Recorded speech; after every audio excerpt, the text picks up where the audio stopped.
because we're on vacation next week, so we're very excited to have some time off.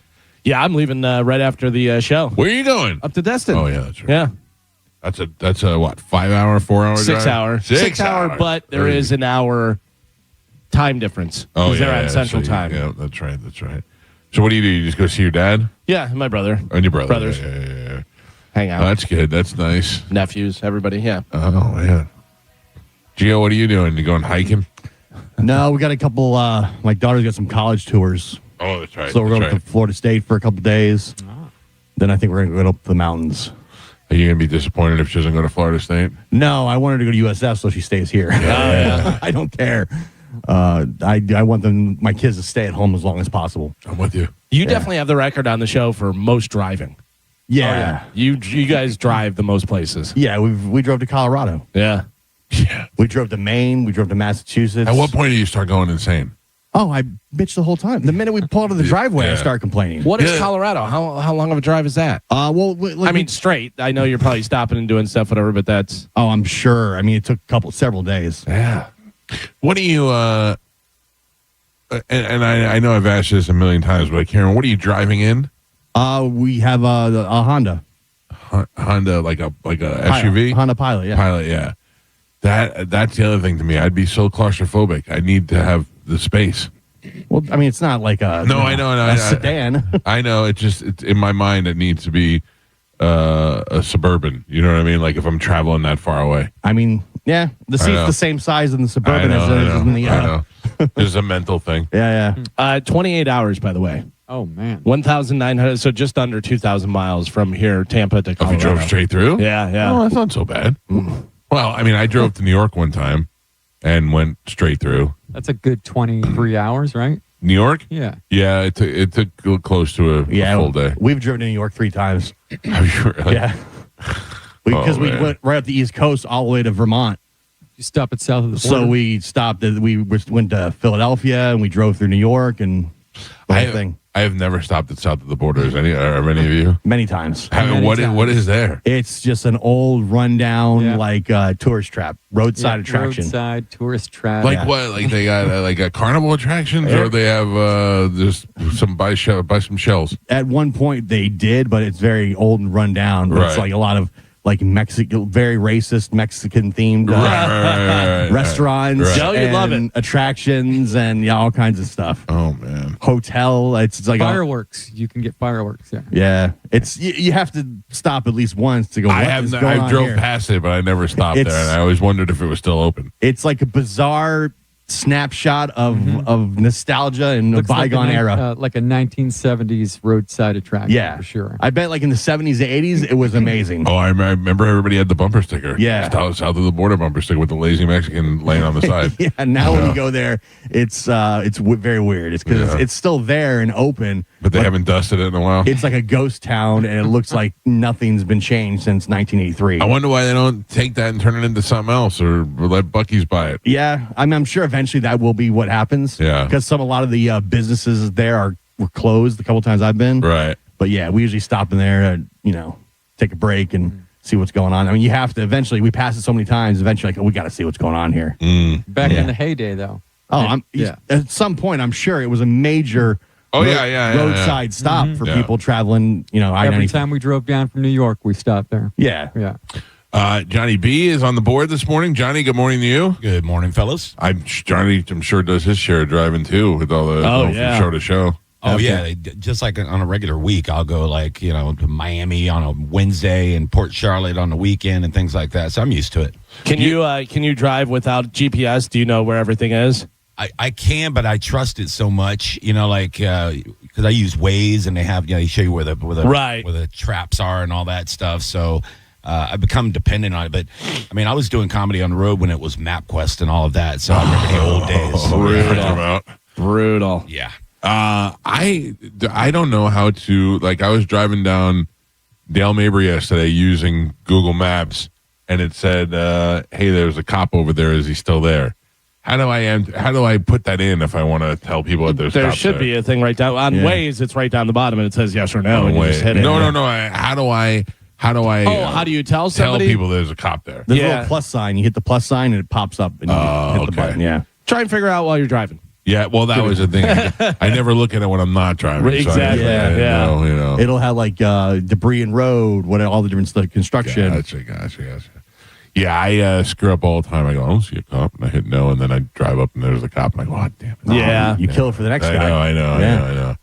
Are you a flash your headlights at the... Illegal? What? Illegal? No. Not illegal. No, I don't. I do if it's not in my neighborhood, like if it's on the highway. Like sometimes they'll sit on the curve over here on the Veterans. They'll sit like at a curve, and if you're coming up off the straightaway, you're gonna hit 80 just from going straight that long. So I always give everybody a little heads up that there's a cop there, a little flash. I see so many videos of people getting pulled over for doing that. I'm like, I'm not even getting pulled over. So it is not illegal to do it, but you can get a traffic citation for it. Yeah. Well, then how? If that's understandable. It's not illegal constitutionally. It's not, but you also are not supposed to use, like, you're not supposed to honk your horn. Oh, yeah. If so you're not supposed to flash your lights or put on high beams if. Gotcha. Yeah. Good luck at that holding up in court. Yeah. By the way, it's now every new car, the regular lights are the highest high beams I've ever seen in my life. I have this back road into my house that has no lights on it whatsoever, and everybody just bright lights the whole way there. It's crazy. But also, because I come down that all the time and I do my bright lights, whatever, you can see so far away if somebody has their bright lights on or if somebody's coming, and I just hit it and go, and it's usually pretty good. Everybody's good about it. Yeah, people just forget that they have them on, Yeah. So. And that's when I wail on them. Give them the Ark of the Covenant. Johnny. Yeah. Yesterday, we were talking about explosive diarrhea. We're going to be talking more about it today. Oh, really? Oh, yeah. There's some other stuff happening. Have you ever had to have explosive diarrhea or a sudden I have to go now while you're on stage? On stage? Yes. Man. Like, that is my biggest fear. When the last time I did comedy, I opened up for number one best friend Robert Kelly at Visani. And I hadn't pooped because I started taking Ozempic in what felt like a month. And that weekend, I took everything there was to get it out, including Miralax. And that is when the big rush came. You chose that time to do it. Well, I didn't. I did it before we left, thinking that this will clear it out, and it didn't. And then it hit me that Saturday morning as we were attempting to go fishing down there. That wasn't the night that Galvin and I saw you do a minute and a half in front of Bobby, right?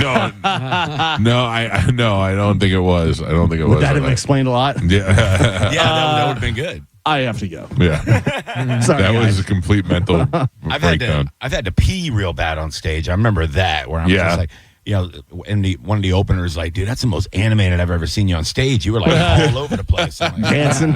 Yeah, it was. It was like moonwalking. It was bad. Johnny's on Def Comedy Jam. Yeah, exactly. Hump the stool. You know what I was thinking of this morning because Rachel Feinstein's going to be here. She's a very funny comedian. The side splitters are smart on their part. Like on the nights that they're not normally open for comedy, they'll welcome like YouTube acts or reality TV people. That's got to drive you crazy. It don't drive me crazy because I understand it's, like Side Splitters is a business. So, it's not their fault. They're selling tickets, Right. Like I would do the same thing if I was BT. That's smart. As a comic, though, when you see these guys, like on their social media, like that weird guy from 90 Day Fiancé that came through. Sarper. Yeah, that douche. And he's like, and if you watch one of the latest seasons, now he's describing himself as a professional comedian. Oh, no. That would bug down. Yeah. These things are just glorified meet and greets is what they are. Yes. It's like that what's his name? The Italian guy with the wife beater. It's just like, hey. Oh, yeah. Like, he came through, and I talked to a couple people that went, and they said that he was just walking around the stage and not telling the joke for like 5 minutes at a time, and then he'd go, hey, anyway, your sister, tell her I said hi, and then people lined up to buy his T-shirts afterwards. They just wanted to take a picture with him. Mo Mozzarella. Yeah. So, I don't understand that. I don't understand the attraction. I like that guy. I met him a couple of times. He's a nice guy, but I don't know. Like I wouldn't pay to go see him. It's, But it's social media. Yeah, there are people that are fascinated by, and I'm doing air quotes, famous people. Yeah. And that guy, just because he has some fame on social media or whatever, and just characters, people are like, oh, he's Italian. Oh, we're Italian too. Yeah. You know. That And they bugs go me. just to see him in person. That's who that's got to really bother is that other guy that I hate, that DiBattista guy. Oh, yeah.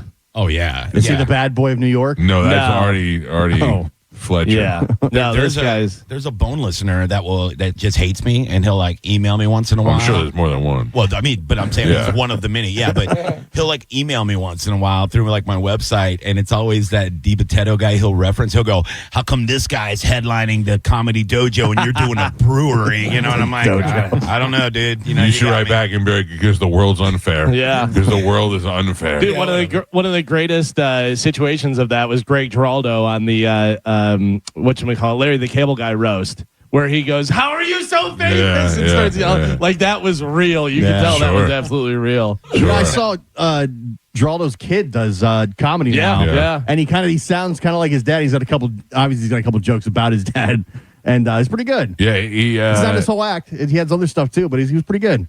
he's been making the rounds. I'm Yeah, sure he's getting a little bit of a boost from all the Yeah, friends. of course. I've 'Cause I've seen his clips. Think somebody was saying, "Are you going to do any of your dad's jokes?" And he was like, "Well, my dad talked a lot about cheating on my wife and doing drugs, so I don't think I'm going to do that." Yeah. But yeah, he eats some good stuff. Yeah, I'm gonna follow in my dad's footsteps too. I'm gonna die of cancer. Oh, my on. word. It's So 6:11. early. Listen, I'm 6:13. Listen, I'm with you, Johnny B. I know how it is. Louise. I didn't have a father You're in good either. company with Gio. Oh, my God. Here I am, the most delusional one on the show, thinking I'm going to live forever. Yeah. Oh, yeah, no. Oh, yeah. No. No. Yeah, dude, I am excited about a couple of things. I'm excited about going on vacation, and I'm most excited about open up for Warren next week. Yeah, it's going to be fun. 1 week from tonight, I Warren. We can spit out 40 minutes of rock and roll with our eyes closed. That's no problem. By the way, did you see the set list I sent? I did. Those are bangers, right? Yeah. One after another. All boom, the boom, hits. boom, boom. Very excited about that. And that is happening 1 week from today at Ferg's in St. Pete. You can get tickets online. It is Warrant, it is Firehouse, and it is Pitbull Toddler. All three bands with different lead singers, except ours didn't die. Yeah. Right. Yeah. Yeah. I saw Shane, our old singer, was doing music somewhere. Oh, yeah? Locally here in Carrollwood, I saw like a flyer and it said Shane Murphy's going to be there. And I was like, oh, good for him. Did it say formerly of Pitbull Toddler? Did not. the Did artist formerly? No? No reference whatsoever. That's weird. Gio, you missed it. I am currently sitting on one of those cushiony things for your butt. That's what Joe sits on, too. Yeah, but Yeah. Joe's got like an old grandma take it to bingo Yeah. cushion. Yeah. I got Well, one of mine- those purple egg crate kind of one. Mine is for height because I'm not. Oh. Like a booster seat? Yep. Did you buy it off of Instagram or did you see it on Instagram and go to the thing and buy it? That's what I did. Yeah, Saw it on that's- Instagram, went right to Amazon and had it to my house. There you go. next It's the one morning. where they throw the egg on it in the picture, in the commercial? Yes. Yeah. What, you got the hemorrhoid problem? No, it's just this chair is old. It's a little wobbly, and it's I could feel the pipes underneath it. So I got this nice cushion for my butt. All right. Yeah. You don't want to even feel the pipes. I don't want to feel yeah. the pipes. Not on my butt. That's rough. I don't want to do that. That's when for you know sure. it's time to make a move. Oh, man. Anybody doing anything tonight? Oh, you're leaving. Yeah, I'm splitting. No. I'm packing. Where are you going? Going to Key West. Oh, may never come you back. never see Joe again. That's Yeah. right. I might just decide to live Yeah. there. This is your life now. Maybe. I mean, Yeah. I don't know if there's a place that's more conducive to your lifestyle than Key West. Thank you, And Galvin. I appreciate that. every day a free sunset. Yeah, that's Yeah. right. Every day free sunset. He doesn't have a job. He just wanders on different stages and starts singing with bands and stuff. What's and they going on throw there? some That's money. Joe. Yeah, throw some Joe. money in the hat. Yeah. And that's what Nick Swartzen said he did. He was there for like a year. Yeah. Yeah. He And wound up living there. Yeah, he would just get up, go to the bar, and drink all day. Yeah, he's a big drunk, though. Yeah. That's why. Well, Joe's a drunk. That's Wait true. a That's true. minute. I'm going That's to go to true. that bar. by Yeah. the way. Yeah. Roughshod Todd has been setting me up with an itinerary. Why Rough Shot Todd? I told him we were going to Key West. He's like, oh, I'll set it Why up are for you in communication with Rough Shot Todd? He texts me all the time. Oh my God. Key West is his town. Yeah, he considers himself the self-appointed mayor. Yeah, he knows everything about Key West. He goes all the time, and he just wants to live there eventually. Too aggressive for Key West, I think. Yeah. Rough Shot Todd. Like, Yeah. too Not laid amped back up. enough. No, the fact that there's a bar every 30 feet and strip clubs and stuff, that's where he strives. Yeah, I could see that, but I'm saying like Joe's much more of a Key West vibe. Yeah. You know what I mean? Where he's like laid back and just go with the flow kind of thing. But like Rough Shot Todd only owns tank tops. That's Yeah. all he Right. wears. is I tank can tops. relate to that. Yeah, that's, So- he asked me to pick him up 2 tank tops. Well, I was down there. Jesus. I said, no problem, Todd. I got you, bro. I stayed at a bed and breakfast the first time I went to Key West. This big house, and they had birds in it. They had like birds in a cage. It was a nice old house. Anyway, at night, They had like they left their birds there, or what was the deal? no, it was a bed and breakfast, not an Airbnb. Oh, okay, gotcha. So there was people there that operated, ran. yeah. Okay. And at night, I went out and I sat on the porch because I was with my girlfriend and her family, and they went to sleep early. And I was so bored, I wanted to go out and party in Key West. I'd never been there before, and they went to bed like 10 o'clock. So I'm sitting out on the porch and I'm miserable. And then right across the street from me, Galvin, what was over there? Strip club. Island 106, Oh, really? the Key West's only radio station. And I thought, that's my dream. That'd be great. Oh, can you Yeah. imagine Oh, that? I called my buddy DJ at the time. I go, can you move to Key West? I'll get us a job at this radio station. Yeah. I hadn't even been in radio yet. I was going to walk in Island 106 and take over the morning show. Of course. And I go, imagine this. We can do the morning show every morning and then go out and do bar gigs at night. Oh, it'd be the And best you'd life own ever. that place. Own it. You'd be We'd own it. the radio guy from the Shock radio jocks of station. Key West. Oh, You man. never pay for a drink in any of the Oh, bars, no way. restaurants to eat for free. I'll scope it out while I'm down there, Michael. Yeah, well, I think that time is coming on. What a dream. What about retirement? At Key West. Yeah. And I was talking to my wife about retirement last night. I'm very nervous about it now that it's approaching, which is really weird to say because in my mind I'm still 15 years old. So, but the idea, my wife is like, you need, and I was waiting for her to go 3 to 5 more years, and she goes, you need 10 more years. I go, 10 more years. Jeez. Jesus Christ. She thinks you got 10 left? She goes, actually, it's technically it's 11, and I went, Oh, man. I don't know. We talk about this, I don't know. Nobody in my family ever wanted to tell me, so I don't know what I need to go into retirement. And I feel like I'm doing better than you are, right? I'm just saying this. I feel like I'm doing better than you are, but I feel like you're more prepared than I am. No, I don't think I'm prepared at all. Well, doesn't that scare you, the piss out of you? No, not really. It does to me. No. I feel I'll be all right. Yeah, Johnny, what are you afraid of more, retirement or dying? Yeah, I don't think I'm making retirement, so that's always been the plan, To So, bail out early? I mean, I'm as an entertainer. I mean, I'm gonna tell jokes and do something entertaining until I die. I can't see, why would I retire unless I hit the Powerball or something like that? And then I would probably just buy a small comedy club on the beach somewhere and still perform. Yeah. I don't know. Yeah. I don't know. You're worried about maintaining your current lifestyle. I'm, yeah, not in the current lifestyle. Like I'm ready to scale down significantly. Right. But I don't know what that means. I don't know. I mean, if you ask me, I would be comfortable. We started talking about last night about getting rid of stuff, and I'd be very comfortable getting rid of everything and moving into a much smaller, like an apartment or a townhouse or something somewhere, and just having less to worry about. Yeah. And certainly having less junk. And Galvin, I'm leaving you all my Funko Pop. Oh, okay. Well, can you leave me a gas can and a lighter too? Like right now, you always say you don't know the price of anything. Well, I know That's a certain lifestyle when you don't have to look at the price tag on anything, whether you're going to dinner, whether you're going on vacation, whether you're going to the grocery store. Prices are not a big concern to you. Yeah, I would imagine retire means not eating out at restaurants 4 to 5 times a week. Yes, we eat out a lot, and I think that's more just out of convenience. And we go out to eat more because my son works at that restaurant than we normally would. We if we're gonna go out, we're going there because he's there. You went a lot before. Yeah. You go more now. You were Yes. just at a different restaurant. Right. All right. I guess. So you're concerned about being like 10 more years ahead Yeah, of me. you have to keep that, be able to afford that lifestyle. I don't know. I'm ready to bail out. Last night we had sandwiches. Yeah. I was very happy with that. Then you should be fine. Yeah. Oh, man. Who knows what's going to happen? Yeah, that's the thing. Is you don't know. You do everything right and you plan everything, and then, And worst case scenario, the most equities in your house, you sell the house. Well, I'm ready to sell this house now. And you downsize, and then there's your nest egg. My wife wants to stay here until Juliana is done with high school, which is 5 more years. Yeah. So if we could squeeze that out, I think I'll be good. When my kids are on the verge of probably moving out, I don't need a 4-bedroom house. Like, I can't wait to sell. Yeah. That's why my brother's already got 1 foot in a condo in Tampa. Yeah. He's ready to go. Makes no sense to have a house that big. Yeah. What am I going to do with 3 empty bedrooms? Well, you don't want them to leave, though. That's the problem, I don't want them to leave, but I know that's what they're going to do. I'm just going to buy 5 acres in the middle of nowhere and get a 3D printed house. Yeah.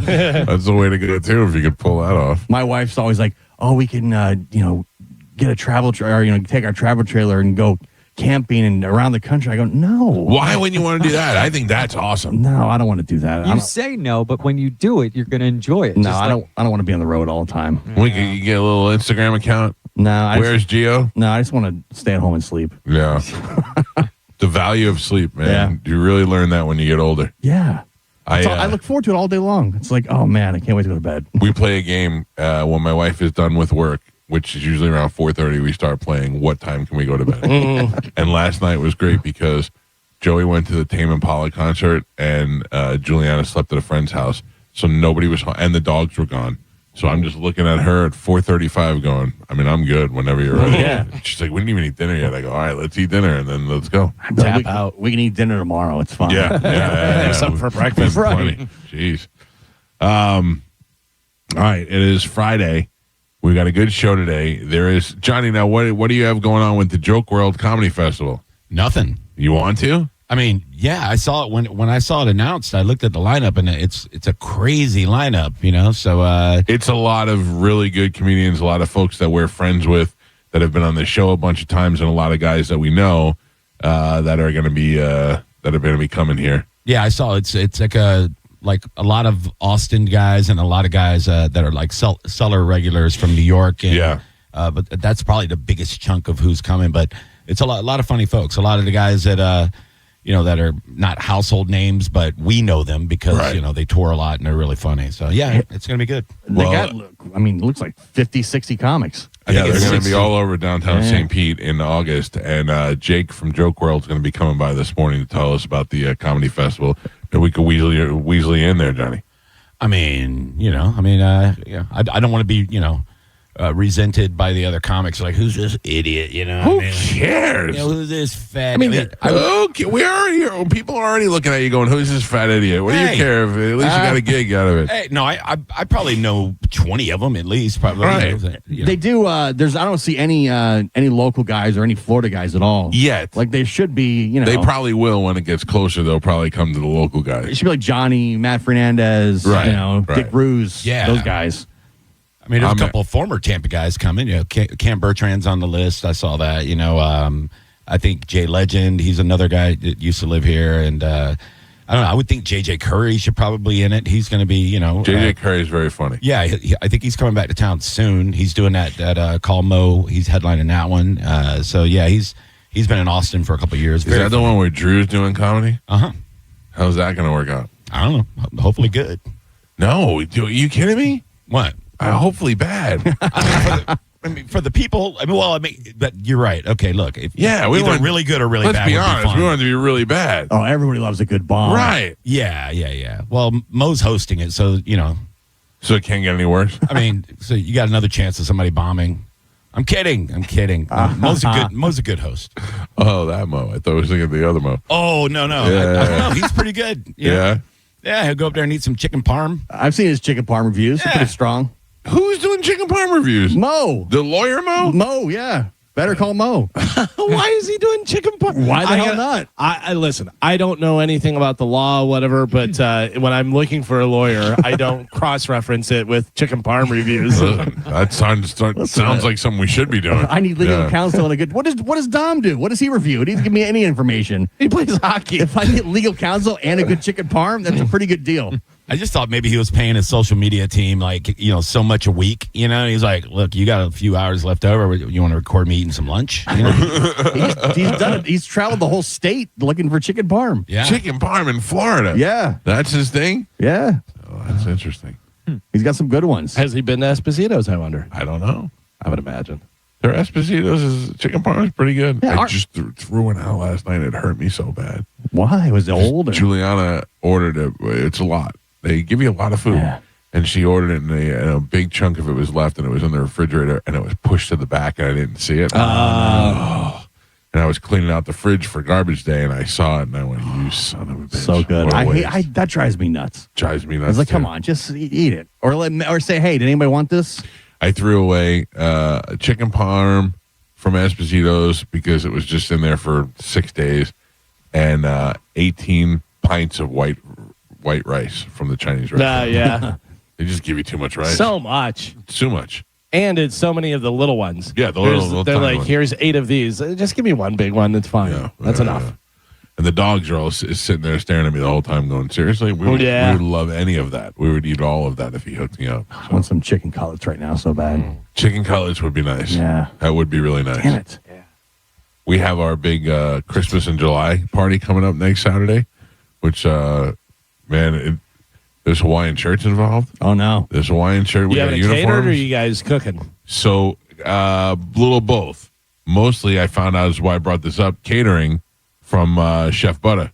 Oh, nice. Oh, that nice. makes it. That You know makes it that's nice gonna be and good. easy. Yeah, Get some of the eggplants. And I know for sure chicken cutlets. Yeah. So we're good there. His risotto, unbelievable. Everything. Joe, you know there's going to be leftovers next day. I know. It's not here. It's not here. Come on. It's not my brother. Come on. My brother would be more than happy to have you over. Damn it. No. Damn it. A couple cutlets. That's all. For years we had Christmas Eve at my house, and then one year my wife was like, "No more. I can't do it anymore. It gives me too much anxiety.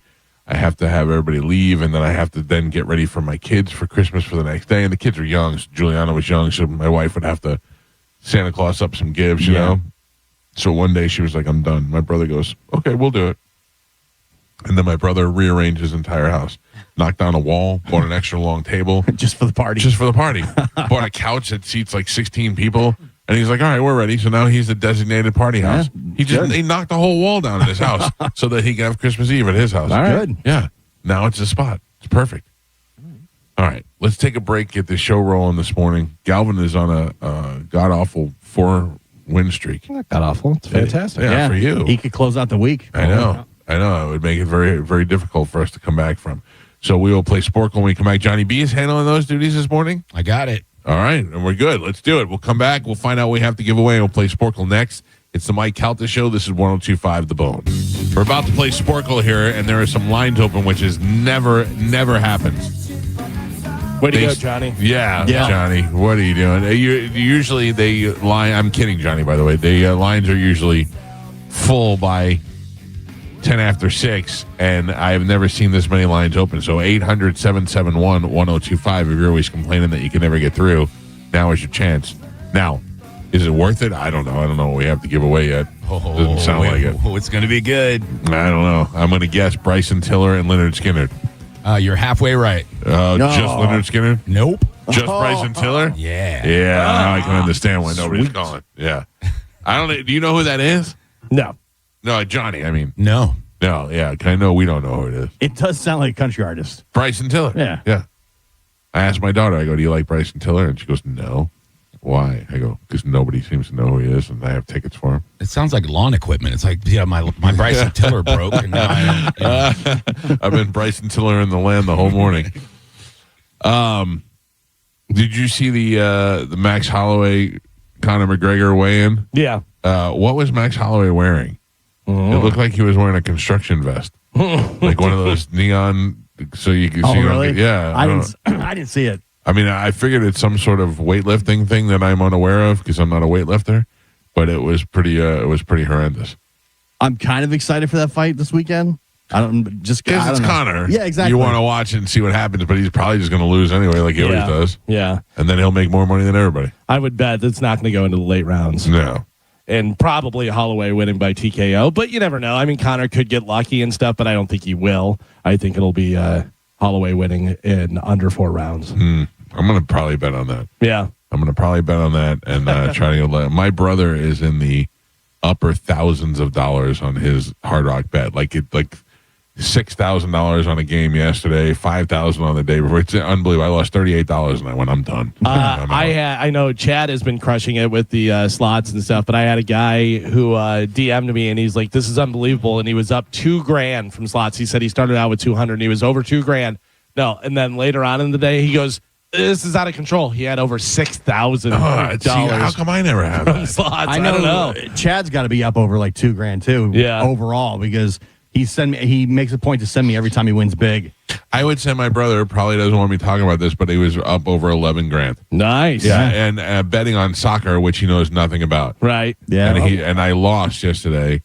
I lost a little bit, and he said, "You got to get in on this one. You got to bet this." I go, "No, I'm not doing that." There are some easy soccer bets you can make with the World Cup. I mean, now it's kind of winding down. There's only a couple games left, but like corner kicks seem to always go way over.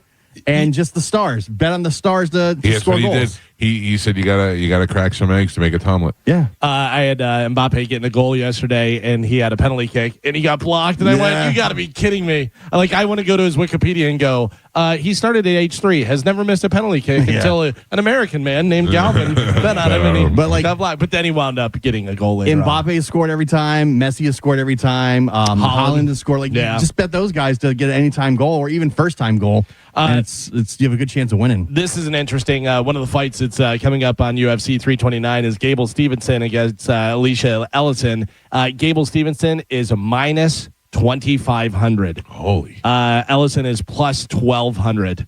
So, I mean, even if you just put $10 on him, whatever. Actually, even to get through the first round, it's plus money. Really? Yeah, for him to get through the first round. Wow. Yeah, why not He must be really confident going into that fight. Well, it's funny because Gable Stevenson, this is only, I think, his 3rd or 4th fight in the UFC, but he's been crushing outside of it and stuff. But, it's one of those things. You never know. This guy gets on his horse and starts running around and makes it out of the first round. What a great name for a fighter, Gable. Yeah, that's pretty good. Gable Stevenson. Yeah. It's a really good card. My wife just came in here and brought me coffee. 6:46 in the morning. Why is she awake? She doesn't work today. Some people are just up. Oh. Yeah, my wife gets up early no matter what. This one here. I go, "What do you want to do tonight?" She's like, "Oh, I got laundry to do." I'm like, that's dictating your whole That's it? Yeah. Oh, whatever. Thank God somebody's doing it. All right, Johnny, what do we have to give away today? We have a pair of tickets for Bryson Tiller. Oh, hell yeah. Man. Well, hey, that's got to be worth something to somebody. October 9th, man. No, don't make plans. No. A line just dropped off. The minute you said that, a line just went up. It's not even soon. It's October. Yeah. Why don't we get any of them live? Sweet Gene Simmons tickets. Gene Simmons is playing at Ferg's where we're playing next Friday with his band. Now, if you're Gene Simmons, why do you want to do that? Because that's his thing. You seem to not understand people that love certain things. People love music. If you're a musician and you wrote songs that people sing and everything, you want to be out there and doing it and all the adulation and stuff. And look at him. He's an egomaniac. I get it. Can I explain it to you? I mean, can I tell you where I just understood it? Because I had Thanksgiving week off one time. Yeah. And I went to New York and I stopped by Opie's show and I was on with Opie and Jim. And it was actually the day that Ricky Gervais? No, Nick Diaz was there. Oh. And Opie said to me, "You're off this week?" I go, "Yeah." He goes, "Why do you want to come do more radio on your day off?" And I went, "Because that's what I do. Yeah. And I like to do that." Yeah. But that's the thing. Yeah, it's so much fun to sit there with people and just BS. So I get it, Gene Simmons. I get it. Anyway, let's give those sweet Bryson Tiller tickets away right now with a little bit of Sporkle. Here we go. Johnny B is the keeper of Sporkle. Pap is your judge and scorekeeper. Johnny, what are we playing today? Well, I'm glad you asked. Today we are playing Can You Name the Missing Words of These Songs by musicians who left us in 2017. All right. Very specific. Mm-hmm. We had a lot of musicians leave in 2017. Oh, yeah. It was a big year. All right. We're naming the song? Missing Words. Oh, Missing Word. Okay, good. Joe, you ready? I am ready. All right. All right. Okay, just to be clear, I don't say blank, right? I just stay quiet for the missing word. You can say blank. Whatever you want to can do. say All right, I just blank. don't want to sound like a jack off. No, All right, you're good. All right, here Too we late. go. I know. Damn it. All right, your first artist is Tom Petty. Blank, Fallen. Free. Mike Calta. Judge. That was Michael. Okay. I'll take it. It was I very mean- close. Did you answer? I didn't hear. Yeah. Okay. I won't. Blank. Back. Down. Mike Calta. No, that was Galvin. Was that Galvin? Yeah. Okay. All right. We're going to have to use a judge. All right, we're good. We're here policing ourselves. Blank Jane's last. Mary. That's Galvin. All right, we're going to David Cassidy. Oh, yeah. He died in 17, too. We were supposed to have him on the show, and he died. Oh, Sad. he'd rather die than come on the show. I have all three of his songs on here. Okay. I blank. I love you. Think. Mike. Yep. I'll blank you halfway. Meet. Galvin. How can I be blank? Alone. Happy. How can I be? I don't know. Every time you say the word how to get away with murder. How can I be dead? No, it was sure. Oh. How can I Be sure. Yeah. All right. We're going to Glenn Campbell. Oh, man. All right. Rhinestone. Cowboy. Yeah. Mike. By the time I blank to Phoenix. Mike. Blank a little kindness. Give. Feel. Blank a little kindness. I don't know. Show. It is try. Try. All right. You we're try going- tenderness. You don't try kindness. Yeah. I thought, try a little tenderness. Yeah. No, it's tenderness. Okay. All right. Malcolm Young, guys. Malcolm Young from AC/DC. Okay, True. here we go. Highway to Hell. Oh, that's tough. Joe. Galvin. You blank me all Chuck. night. Galvin. Back in blank. Black. Galvin. All right, going to Gord Downey. Okay. What is that? Tragically hip? It is the Tragically. I don't know any of these. Great band. Yeah. Not a great band. Blank by a century. Off.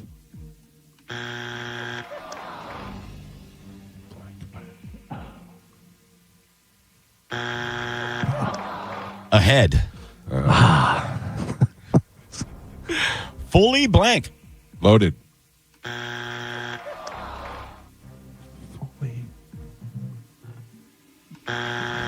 Dead. No. It was completely. Fully, completely? Yeah, you guys All aren't right. big Gordy Downey fans. No. All right. No. Gordy Downey Jr. Yeah, exactly. Yeah. Blank Orleans is sinking. New. Galvin. All right, Pat, we're halfway there. Oh. Oh, Jesus. Gio is not on the board. For these sweet, sweet Bryson Tiller tickets. Michael has 4, and Galvin is your leader by 3. He's winning with 7. The winners, the people on hold have dropped down to 4 people right now. Yeah, they just looked up Bryson. Bryson Tiller, yeah. All right, we're at Fats Domino, folks. All right, here we go. Blueberry. Hill. Galvin. Ain't blank a shame. That. Mike. Whole lot of blank. Love. No. What did you guys say? I said love. You both said love? A whole lot of shaking. No. Stirred. What is it? It's love in. Oh. All right, let's go to Chester Bennington. Oh, yeah. It's your wheelhouse, Gio. It's my moment. In the blank. Crawling. And Oh, no. Damn it. Blank the inside. from. Mike. Blank more light. C. Blank more light? Give. I don't know. Blank more light. More. C. No, it was one more light. Oh, All righty, and let's go to Chuck Berry. that was There my we go. shot. Is this the last one? Nope, we have Okay. 3 more artists. Oh, geez. man. All right, here we go. You got to earn these Tiller tickets. All right, for Chuck Berry, blank, be good. Johnny. Better get that one. Sweet blank 16. Little. Galvin. Blank over Beethoven. Roll Damn over. it. Mike. Tried to do it. Yeah. All right, guys. Chris Cornell. All right. Black hole. Sun. Galvin. No. No, that was Gio. Gio. Oh, was it? My Yeah. bad. Fell on black. Days. Ooh. Judge. That was Galvin. I am the Highway. Galvin. And Pat, we're on the final 3. Gio has a single point on the board. Hell yeah. Michael has 8, and Galvin is your leader. He's winning with 12. Oh, jeez. Oh, that sucks. All right, Greg Allman for fun. All right. Midnight. Rambler. No, damn it. Dancer. Ryder. At the buzzer. At the Yeah, buzzer. got it. That's Mike. Why did I say Rambler? It's not my cross to. Bear. Galvin. And your last one. Don't blank up a good thing. Mess. Let's give it to Mike. Oh. That was Gio. I'm just kidding. I'm kidding. That's it. What's the total, Pat? Your final score, Gio with 2 points on the board, Michael with 9, and Galvin is your triumphant champion today. He won with 13. Good job, Nate. Trademark 2020. What are we doing? We're falling off. Woo! The whole week. Yeah.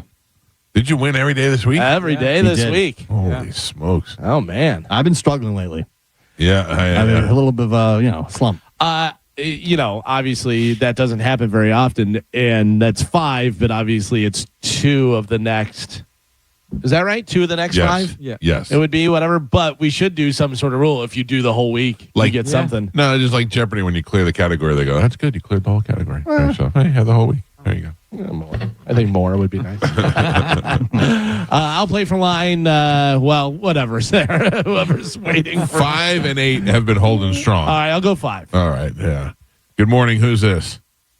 This is Jermel. Jermel, you have secured those sweet, sweet Bryson Tiller tickets.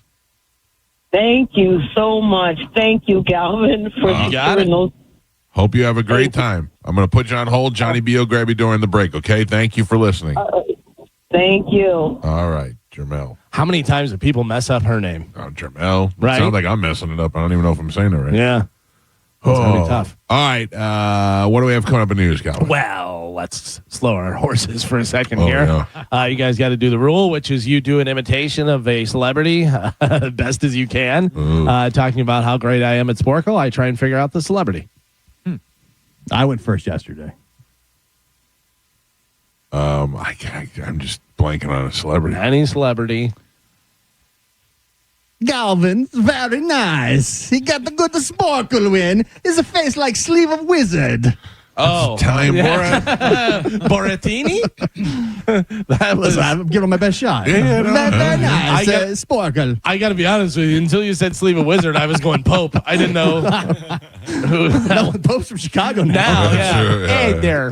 Good job. Galvin, he got the win. Oh, man. Pressure's on. Calvin. You good at Sporkle? De Niro.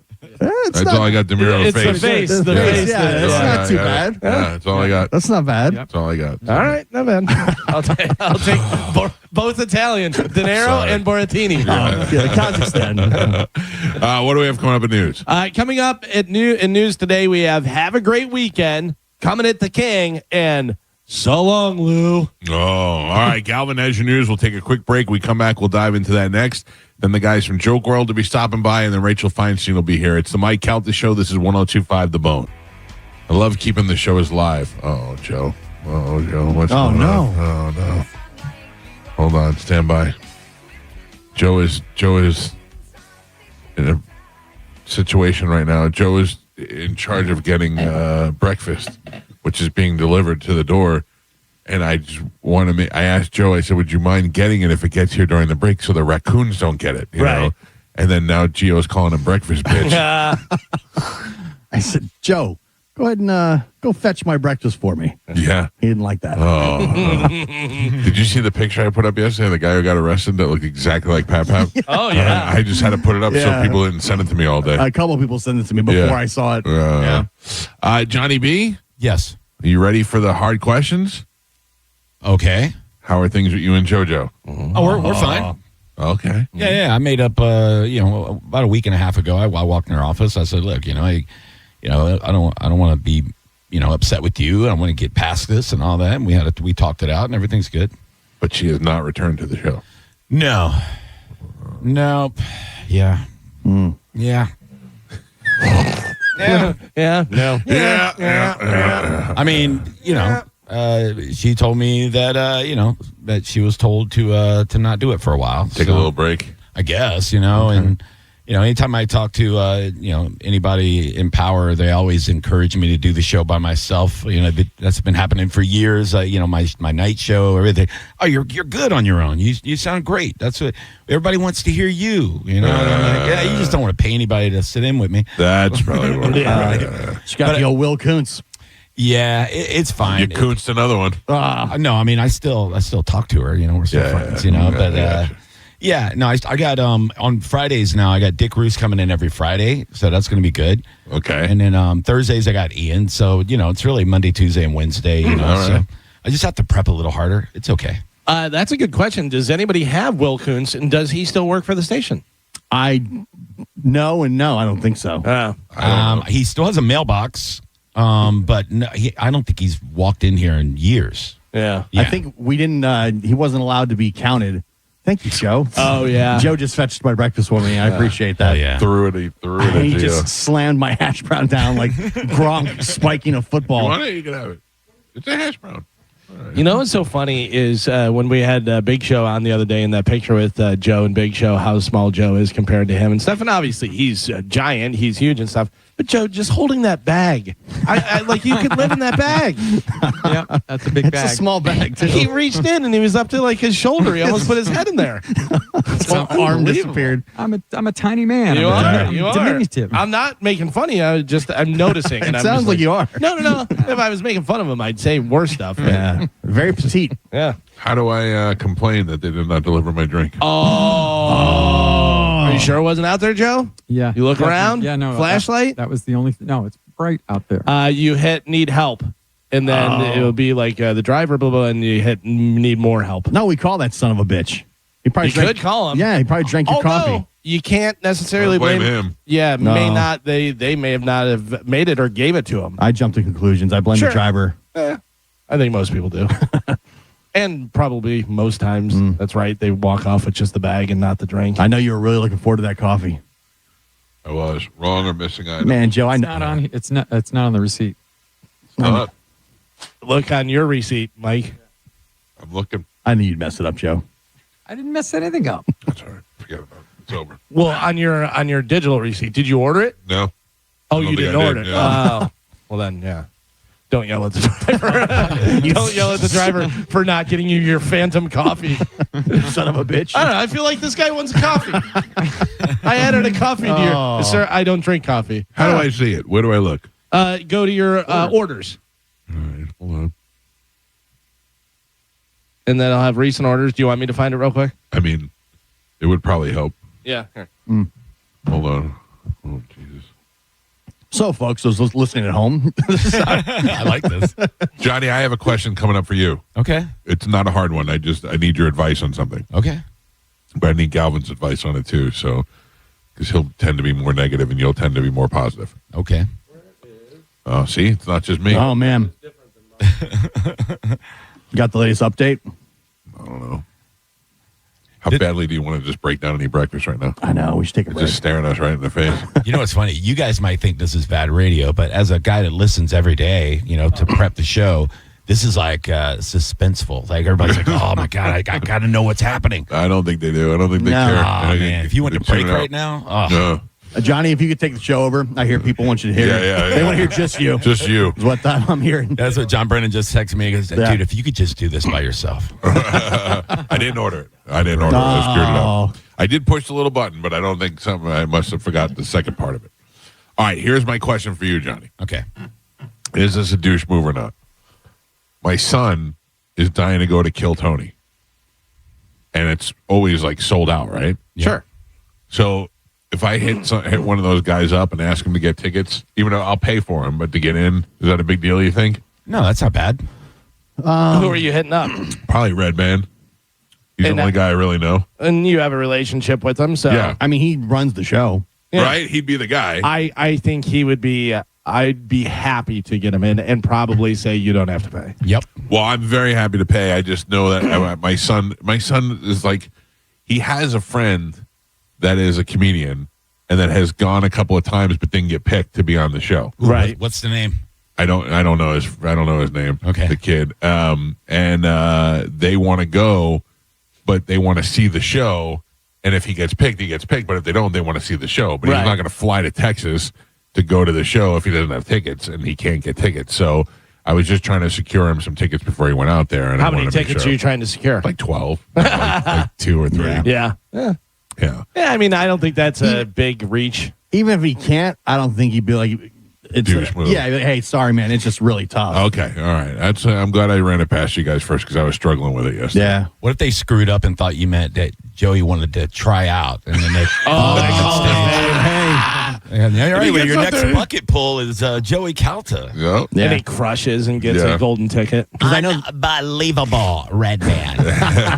they release those tickets like once a month, I think. Right. And they're gone within minutes. Like Yeah. they just get snapped up Yeah. immediately. That's the thing. That's why I don't. So it's a tough ticket to get. Fly all the way out there. Yeah. And not be able to get in. But I mean, that's the guy. He runs the show. That's what I figured. Okay. Did anybody see? I saw a clip the other day. I didn't see the whole thing. I saw a clip, and I don't know if it was real or not. But Story Wars with J. Gomez and those guys.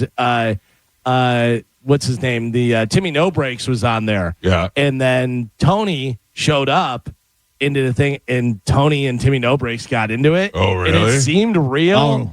And like Timmy No Breaks was like, "Why are you so mad, bro? Why is your face so red?" And this and that, and doing so, and like Tony didn't look like he was happy about it. Oh, It was really? like kind of like, "I made you, dude." Yeah. You don't turn your back on that guy. It seemed real, but it could be them turning heel and doing this and that, whatever. Yeah. But it seemed pretty real. I want to watch the rest of it. Yeah. And see. Yeah, it looked like a bit. I saw it, but same thing. It's hard to fake a red face. You know what I mean? Well, he's always got the red face. Yeah, though. that's true. Right. Listen, I'm sure nobody ever asked Red Band for tickets. That's either. the Yeah. thing. I'm sure he's swamped with ticket requests. He's like the producer of the show. And I don't want to be creator. that. I don't want to be that. I'll pay for him guy who doesn't really want to pay for him. I'll pay for him. Yeah. I'm happy to pay for him. I just wanted to make sure that he's secure before he flies all the way to Texas. Think about how we feel when people hit us up for tickets. It depends on who it is. Exactly. yeah. Because if they reached out and was like, "Hey, this guy's coming to town. He's really funny. You guys want to have him on? It'd be great if you could." Then probably you would go, "Oh yeah, let's take a look at him." Yeah. No. That's true. We got a good relationship with those guys. Yeah. He seemed. I talked to him very briefly at Skankfest, and he seemed very cool. Yeah, I spent some time with him at Skankfest Yeah. too, and him and Tony, we were talking about some stuff. Tony I got to take a picture with you because I go, as gay as it is, my 19-year-old son will be very impressed. And Tony looks at me and he goes, "Everything about me is gay." All right, ladies and gentlemen, time to check in with Galvin. He has today's news. That's you, Johnny. I got it. And now, news with Galvin on the Mike Calta Show, sponsored by Badger Bob Services. What do we have in news today, Galvin? Today's top story: the fragile ceasefire between the United States and Iran appears to have fallen apart over continued strife over the Strait of Hormuz. Is it uh-oh? Oh, I thought you burped. No. As Iranians buried their supreme leader, killed at the outset of the war. No, question. Yeah. Did you see the video of them pulling his casket out of the freezer didn't. truck? No. Oh, freezer truck. Yeah, they had like a freezer truck carrying his casket. Well, I mean, he's been dead for quite some time. Yeah.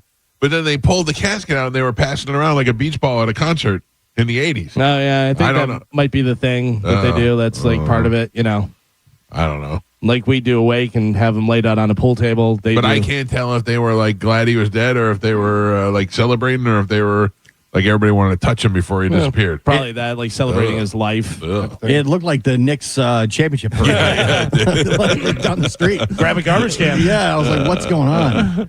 U.S. official told USA Today that President Donald Trump regards Iran's recent attacks on commercial vessels in the critical shipping lane as, quote, acts of terrorism. But the official added the negotiations have not completely fallen apart, saying the United States is still committed to finding a resolution. Oh, now we're back. And technical talks continue. You know what I was thinking yesterday?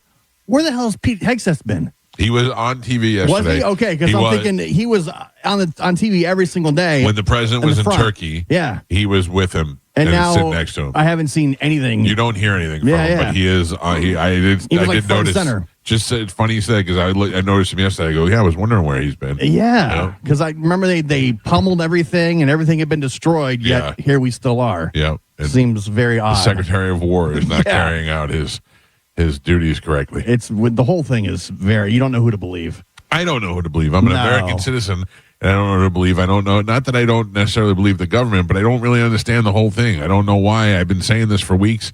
And nobody could really step up and correct me. We destroyed everything. Everybody has their opinion of what's happening. And it's over. But I don't think anybody knows. Yeah. Well, I think people know. I think you just don't want to tell anybody. Right. Well, when I say anybody, I mean general public. You know, people that are online saying what's happening and letting us know. Oh, really? Thanks, Steve Fish Eater 123. So we talked yesterday about the explosive diarrhea outbreak there's like 50 cases in Florida and at least 7 cases here in the Tampa Bay area. Well, now we have this. The CDC is currently investigating a massive multi-state cyclosporisis. You can do it. You can do it. Try it again. Cyclosporisis. Ooh. Yeah, how you like that? Outbreak that has sickened more than 1,200 people with cases rising daily. The CDC says the parasite outbreak is affecting people in Alaska, Colorado, Connecticut, Florida, Georgia, all these different places. However, its total numbers haven't been updated since July 1st. As of July 9th, the Michigan Department of Health and Human Services says that over 1,200 people have been infected in Michigan alone, which the CDC hasn't indicated a source of the outbreak. Past cases have been linked to bag salads, mixed kits, cilantro, basil, all that type of stuff, blueberries. Oh, boy. Some of the different things with that. But here's the thing. Taco Bell now has a problem. Oh, no. Taco Bell's always had an explosive diarrhea problem. Oh, yeah. Where did my Taco Bell story go? Uh-oh. I lost the story here for a second. Give me a minute. While I was reading your headlines, you said over 50 confirmed cases in the Tampa Bay area. 51. You think for sure? Are you on? I don't know, man. I mean, I had some repeat performances yesterday.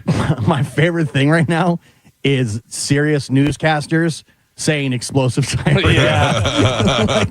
There was a montage yesterday, and it was all these newscasters saying explosive diarrhea, like over and over. So that's it. Is some Taco Bell locations have reportedly stopped serving lettuce, pico de gallo, guacamole, and cilantro onion amid the outbreak. Taco Bell should have on their marquee explosive diarrhea since 1974. Yeah. No, nothing's changing there. Explosive diarrhea, no extra cost. Right. They were doing it before it was cool. Sure. You know? I think Taco Bell's being proactive, though. They're heroes. They're going out of their way. They do have a lot of vegetables. Yeah, they're like, listen, we're going to remove these things now because we don't want to add to the problem. Yeah. Yeah. We already know we're giving you explosive diarrhea. We don't want to get blamed for it being the vegetables. Yeah. Explosive diarrhea. We want you to know it comes straight from our fake meat. So we have explosive diarrhea, and now we have this as well. Okay. Giant storms filled with potentially deadly fungal spores are set to sweep across at least 11 U.S. states this summer, with the worst conditions still weeks away. We're back, baby. Yeah. Meteorologists and health experts have warned that dust storms in the Southwest will stir up dangerous fungal spores from the soil through September, potentially exposing millions to valley fever. The common illness is a lung infection caused by breathing in microscopic fungus particles that live in dry soil, frequently blown around by strong desert winds. Illnesses soon could skyrocket in the Southwest, so I think Florida, we're kind of safe. California, Nevada, Arizona, Colorado, all up in that we area. have no wind over here. We're okay. Known for major thunderstorms and strong winds throughout the region. So I'd rather have that than the explosive diarrhea. ooh, really? You would rather have lung fungus in your lungs? I mean, I think so. I think explosive diarrhea at least lose some weight Oh, that's true. and you feel better afterwards. Negative. No? I mean, I haven't lost any weight, and I do. I guess I do feel better afterwards because the buildup is really a rough one. Right. Now imagine you have fungus spores on your lungs and you're just walking around like this. Yeah, at least the diarrhea, you get it out. Yeah. But it's All right, I'm back to diarrhea. All right, Yeah. you got it. I feel like you're patient zero when it comes to this. Might be. They try it all out on me. See how it works out. Here's a question for everybody. How long do you spend in the bathroom when you're pooping? I mean, I don't time it, but there are certain times I go in Ballpark there. it. Certain times I go in there on a mission, Yeah. and certain times I go in there to get away. Yeah. I'm playing stuff on my phone. On average, what would you say? You're going in, you're sitting down, 6 minutes, 6 minutes. All right. 7 minutes, maybe. Gio? A long one. I'll say there have been 12 to 15 minutes before. 5 minutes or less. 5 minutes or less, Yeah, Joe? I'm in and out. Yeah, I'm a fast pooper, so Same. When I was a teenager, though, I would say I was looking at a half hour each time. Half Yeah, hour. and mostly my business would be done right away, and then I would just sit there to hide out from everybody. Everybody bugging me, so I just would hide out in the bathroom. Johnny B, what kind of time you putting in? It's about 5 minutes. Yeah. 5 minutes? Yeah. I think I might be longer. Really? Yeah, I think I sit there and I look at my phone and I do stuff, whatever, and sometimes, just like Wait, dilly dally. making sure everything's done. Some people hang out, drink a cup of coffee, take the laptop in there. Celebrate it. Don't Yeah. bring any food in there. That's Yeah. gross.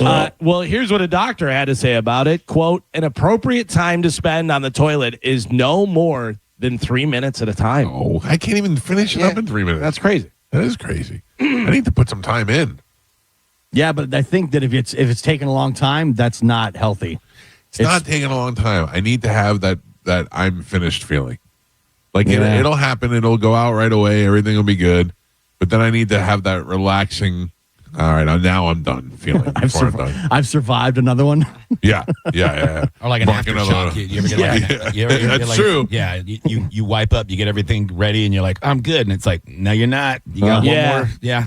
You stand up and you're like, nope. Is it encore? Yeah. Especially with the explosive diarrhea, you get a little return visits. Oh. Is it relief or remorse? Which one are we? A little both. I'm going to put a time clock in there. When I close the door, the time Hit the starts. button. Yeah. I got to get out, in and out. 3 Let's go. minutes. What's the harm in not spending a longer time? Well, I think, sitting there for a long time and straining and doing that stuff, whatever is indication of health problems. And, Oh, Speedy Carmen, she does it in like 2 yeah. Well, she does it between songs. between and stuff. breaks. Yeah, that's impressive. Yeah, my wife's like 12 seconds. Like, I don't think I've ever been home when it happens, but like, she'll go in the bathroom and come right back out, and I go, oh, I mean, you just had to pee? And she's like, no. I'm like, Oh, what wow. happened in there? Like, what? How do you do that? It's magic. Yeah. Gio, I don't think you're going to like this at all. Next year, Los Angeles is getting the country's first luxury gas station. People online are already nicknaming it Woke Buc-ee's. Oh, get out of here. Nobody can beat Buc-ee's. Well, that's the thing. So Maggie's Refuel is what they're calling it. Will serve fresh pastries from local bakeries, premium soft serve ice cream, specialty coffee, and convenience store favorites like Flamin' Hot Cheetos and all that type of stuff. The station will also include, Mike, EV charging. Yay. They said it's a curated shopping experience. The idea was inspired by Japan's convenience stores. You've talked about how clean and nice those are and fresh unbelievable. food and everything. And Italy's highway rest stops, but online reactions have been mixed so far. Gio and I went to a German highway rest stop. Wasn't very impressive. No. That was where they had all the pictures of. Didn't meet any guys? Didn't meet any guys. Where they had all the cigarettes, had all the pictures of like damaged fetuses and yeah. lung cancer and all those things on it. Yeah. Yeah, but that makes sense. yeah. How did you have your sandwich so close to you and not want to eat it? I had to take a bite of mine. It's just Oh, yeah, it was I know. calling my name. I feel weird eating on the air. Yeah, me too. But it's so I want to eat it while it's hot. Did you Yeah. already eat your hash brown? I did eat hash brown. Yeah, Yeah, it's, me too. it's small. It's good. Those are good. They're so man. good. I could eat What are they? Double baked cheese? double baked cheese hash browns. Oh my god. Yeah. If you ever go to the Einstein, get that. Have you ever paid? Excuse me. Have you ever paid extra for a window seat on an airplane? Yes. Always, it seems like. Really, I like the aisle. I don't know why. Well, I don't particularly like the window, but I like the aisle because I have to pee, and I don't want to have to disturb the person on the aisle. But also, if you pay extra for a window seat, what are you expecting? To be able to sit by the window? Exactly. Yeah. You would expect a window. Yeah. Well, some passengers are suing United and Delta because they were actually charging up to $170 extra for so-called window seats, and then they just had to sit next to a blank wall. Yeah, sometimes the seats, they don't line up exactly Right. with the window. Yeah, so United argued that window seat simply meant that it's the seat next to the side of the aircraft that Nope. has windows and does not It has guarantee the word window in it.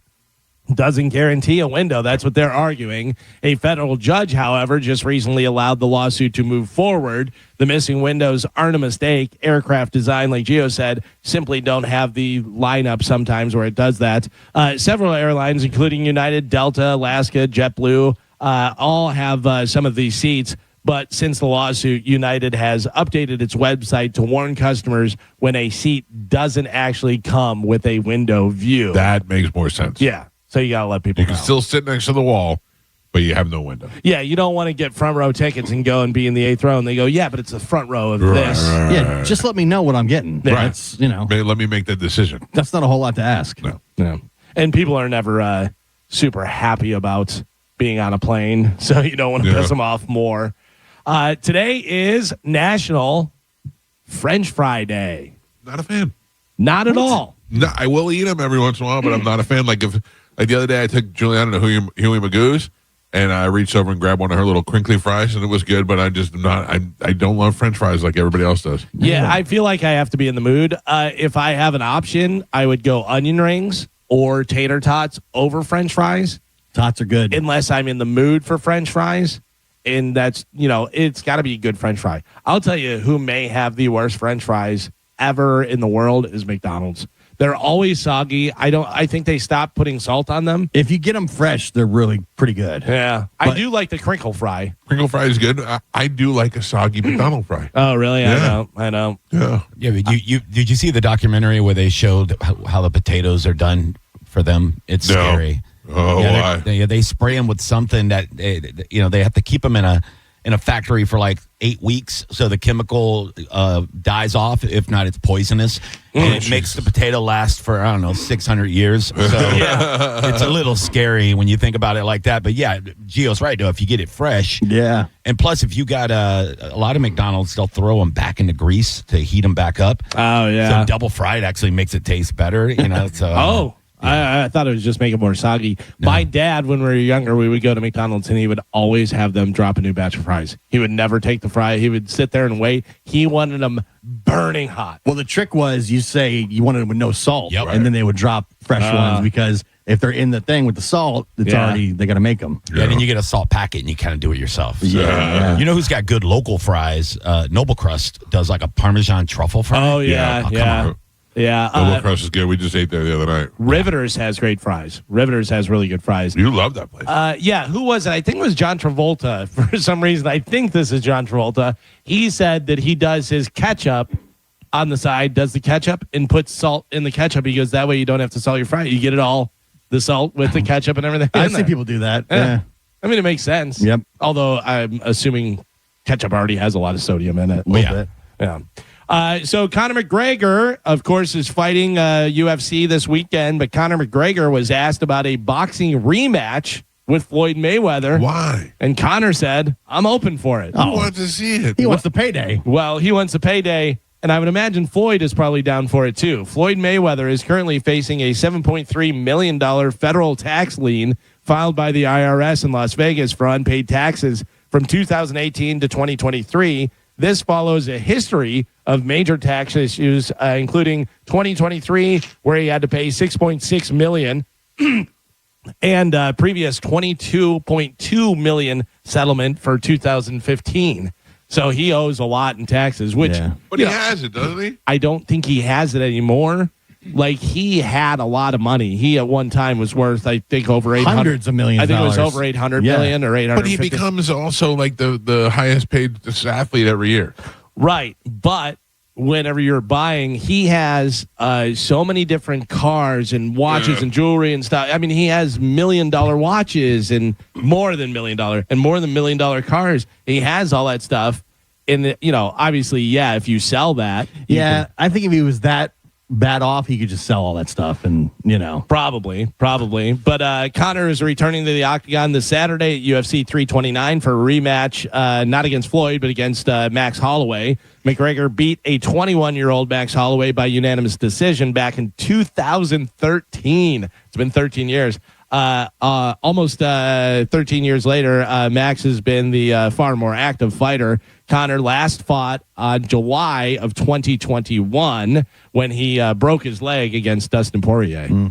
So yesterday at the whenever the weigh-in was, they ran out there. McGregor was in a suit, and what's his name? Max Holloway was wearing a construction vest and sunglasses, and McGregor leaned in and ripped the sunglasses off his face. So it's so ballsy, but he knows what the people want. Oh, man. yeah. He knows what That's the all people you want want from him, for that's sure. what's always made him so great. Yep. So, I mean, if there was a rematch between McGregor and Mayweather, nobody cares. No, now. except the insults going Lead back up and to forth. it, yeah. They both made like $100 million from that fight alone. Yeah, which they wouldn't get as much, but I bet they still get, plenty. Yeah. Plenty where it'd be worth it and stuff. But McGregor up there and they cut his microphone off. Remember that? Yeah. They cut his microphone off and he goes, "Does this mic work?" And then everyone goes, "Yeah." And he goes, "Well, F that mic," and throws the other microphone. And then he's talking to, I don't know, the guy from Showtime or whatever. And he's like, "Look at you, you little weasel." Oh. And the guy kind of like shifts in his seat and he goes, "What are you going to do? Stand up." When he was, "Look at the pinstripe. Get it real close and look at the pinstripe on my suit. It says F the Mayweathers." And it did. Like you thought he made that up. No, it really said it. F the Mayweathers. He's the best. He's the best at that stuff. Yeah, it's so good. So it'll be interesting to see UFC 329, McGregor versus Holloway. I think Holloway wins this one. Yeah. But I'll be excited to watch it to see what happens. It's a good card. Yeah, It's a good card. There's a lot of good fights. In fact, Saturday, I think there's 2 World Cup games. Yeah. And then UFC 329. So a lot of action happening on Saturday. Taylor Swift and Travis Kelce forked over, they say, anywhere between $20 to $30 million for their wedding. Holy That's according cow. to a website called The Knot Worldwide. $5 million to $10 million, they say, for renting Madison Square Garden, including several days for load in and load out, plus infrastructure and transform the venue and all that type of stuff. Still haven't seen one picture from it. No. It's the ones I have seen, I can't tell if they're fake or not because I Right. saw a couple yesterday that looked pretty real. Yeah. Now is about the time when they'll be leaking out. Yeah. They say $5 million minimum for decor, like flower arrangements, draping, and carpet installation, and all that stuff. And they say right around $3 million for catering and logistics for around over 1,000 guests. That's crazy. That's a lot of money to spend on a wedding. But when you got $1 billion, it doesn't really matter. For them, that's nothing. Nothing. Yeah, it's weird. I mean, you're Taylor Swift and Travis Kelce, but you still have to pay to have Madison Square Garden. Yeah. Also, what do you think Travis Kelce's worth? It's probably 70, 80 million. You think so? Yeah. I would have said like 30, 40. No, he's got to be close to 100 probably. Wow. Good for him. Because he's at the end of his career. He's had some big contracts, and now he makes a ton of money on his New Heights podcast. Yeah, that's like true. they are crushing it. They say here, the internet says between 90 and 100 million. Yeah. All right. Yeah. 20 is not that big. a deal. Pre-Taylor, he was probably 50, 60 million. Right. I think. Wow, you that know, must be nice. So do you split that? No. No, I'm saying like if you're Travis and Taylor and it's 30 million, do you each pay 15 or is she paying more because she's a billionaire? Yeah, she writes the whole check. I think she writes the whole check. She's too. like, I got it, sweetheart. yeah. If they go out to dinner, does he slide the check to her? Yeah, I mean, wouldn't you? Yeah. Yeah. I do it now. Yeah. Yeah, he's Travis Swift for the rest of his life now. That's as got to long be as- so weird for him. He's famous, but not as famous as her. So there are going to be situations where they're on a red carpet and they're like, Travis, Yeah. move aside, Yeah, move oh, yeah. aside. But now he's been elevated. Because Oh, of that, for he's sure. elevated almost to her level. Yeah. No. Yeah. Yeah, Well, I mean, like every- on a red carpet, yeah. When it was, I mean, now everybody knows, especially now that they're Oh, he's married. way more famous than he was. Right. His whole family, the rub from his brother to his brother's wife, their podcasts, like they're all getting the Taylor rub. You have to consider that. I love the Taylor rub. You have to consider this, though. if it goes wrong and they get divorced, he is going to get murdered. Yeah. And maybe literally murdered by one of the Swifties. But a good song. It'd be a really good song about it. Yeah. They I mean, this could be totally rumors. They said that in their prenup that he had something in there that she can't write songs about. Really? Yeah, I don't know if that was real. I read it like it was a thing, but it said part of his prenup was that there can be no songs about a breakup. That's funny. Yeah, You could do one like similar. Like when I got my second divorce, that was part of the agreement was that I couldn't do any comedy bits about her. The judge actually was like, yeah, I'll back that or whatever. So I just started doing jokes about a girl really similar to her with a really close sounding name. I'm like, let me tell you about Shmalissa, and it was fine. Let me ask you, you've got 2 marriages before this one? Yeah, I'm on number 3. Yeah. Which one do I know? The first one or the first one to baby mama? You met both of them. I did? Both of the first, the first 2. The second one went on the 2011 cruise. That Ralphie almost died. She was on that cruise, but she was so drunk the whole time she barely went to any of the events. So, yeah, I remember the one that is baby mama.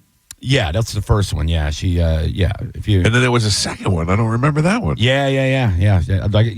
She popped in a few times. Yeah. What are you thinking? 3 marriages? I can't keep these whores off me, dude. I know, but you don't marry them. Well, no, this one. No, I mean, took a while. this one you did good. Yeah. We were together 9 years before we got married. Also, she's a different type of girl than she's the best. Previous ones. Yeah. It took somebody like that because I was like, yeah, I'm done. I'm just going to be a big fat whore, and then Nailed it. Then I met her, and she was like, she was just too good, man. Yeah, she's the nicest person ever. She's the best. She's very sweet. Yeah.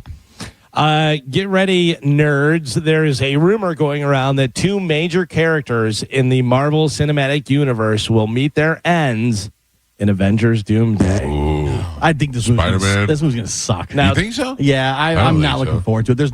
There hasn't been. It's coming out this fall. There's no trailer yet. There's no nothing. They don't need it. They're good. They got you. Everything I've read says it's not going to be great. It's coming out December 18th is when it hits theaters. If you don't want to know, it says reliable source claims who they are. So if you don't want to know, plug your ears. La la la la. They say the 2 characters that are going to get knocked off are Loki and Ant-Man. Oh, Loki's been killed like 3 times. Fine with that. It says Loki will allegedly die off screen and will have his heart ripped out by Dr. Doom.